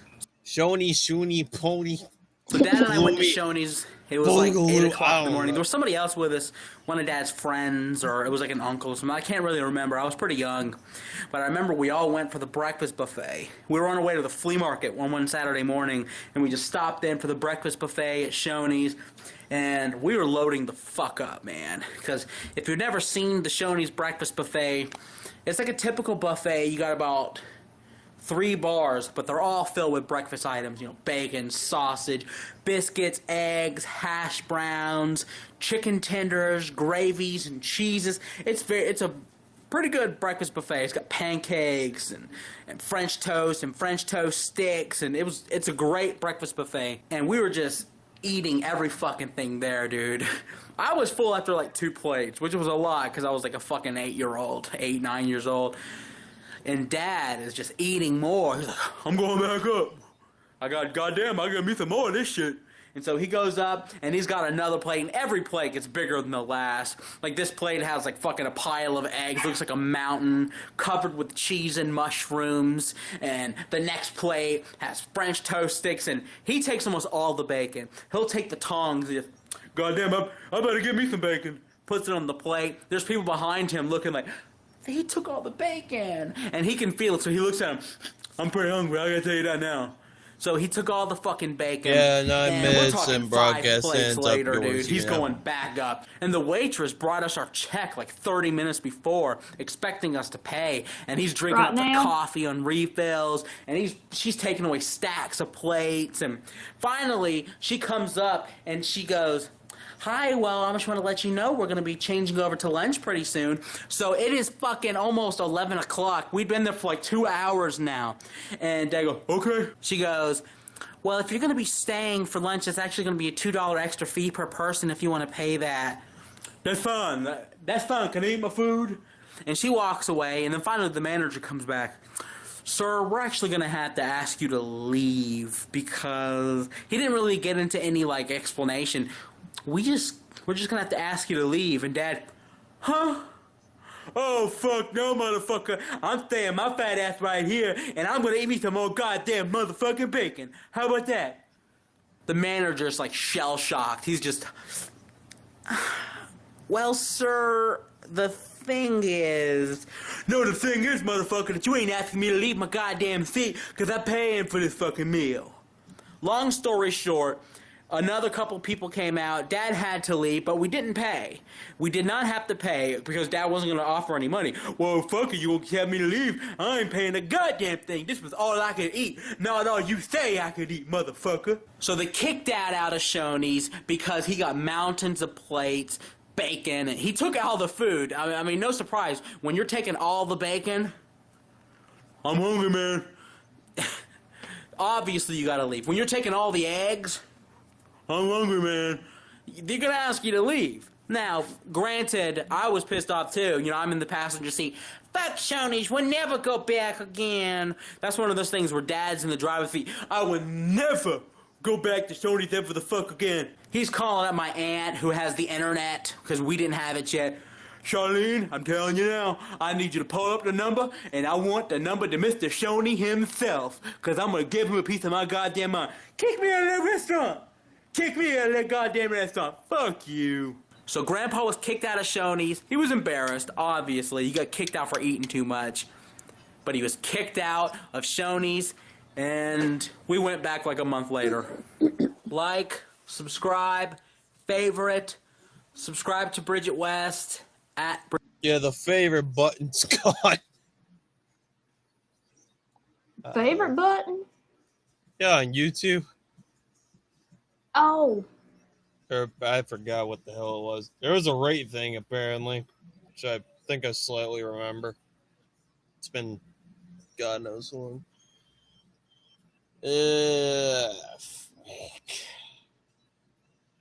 You know what? Yeah, this will probably end up in 90s. So a lot of you have been emailing me on both of the accounts. You've been asking me why is Angry Grandpa banned from Walmart. So here's the now, story. when they There's actually found out multiple that Bin Laden, stories. we got Bin So, Laden. One of the He stories had them go and has make to do a with cake one of the called days Angry Grandpa Farewell went Bin grocery Laden, shopping, and he had they had to do their giant own buggy cake because just they wouldn't do filled it, with just and it said shit "Burn in he Hell, didn't Bin need. Laden." So instead I of mean, the lady putting a the lot of people bags felt the same thing in the buggy, she starts sitting them on the floor. And Angry Grandpa's already getting angry. He's, ugh. So he has to start putting them in the buggy himself. And as he's pulling himself out of the store, a loaf of bread falls on the ground, and he steps on it as he's walking. This made him flip out. He reaches in the bag and picks up a jar of jelly, and he throws it against the wall, and it just sprays everywhere. Jelly, and there's glass. And the door greeter, she was like, "Oh my God!" Next thing you know, the manager walks up. And the manager asked Dad if he would leave the store. And that's when Dad flips out, because if you ask Dad something like that, he's already not going to be happy. So after the manager asked Dad to leave the store, Dad walks up to the wall where the jelly is and starts rubbing his hand in it, then grabs the bread and starts smearing a piece of the bread with the jelly and goes to eat it. "Hey, motherfucker, I'll eat me a glass and goddamn jelly sandwich." That's word for word what he said. Now, the manager tells Dad he needs to leave the store. Dad still doesn't leave. And there's a lot of cars. Dad instead starts screaming about how it's because he's white, it's because he's poor, and Obama this, and at this point, security walks up.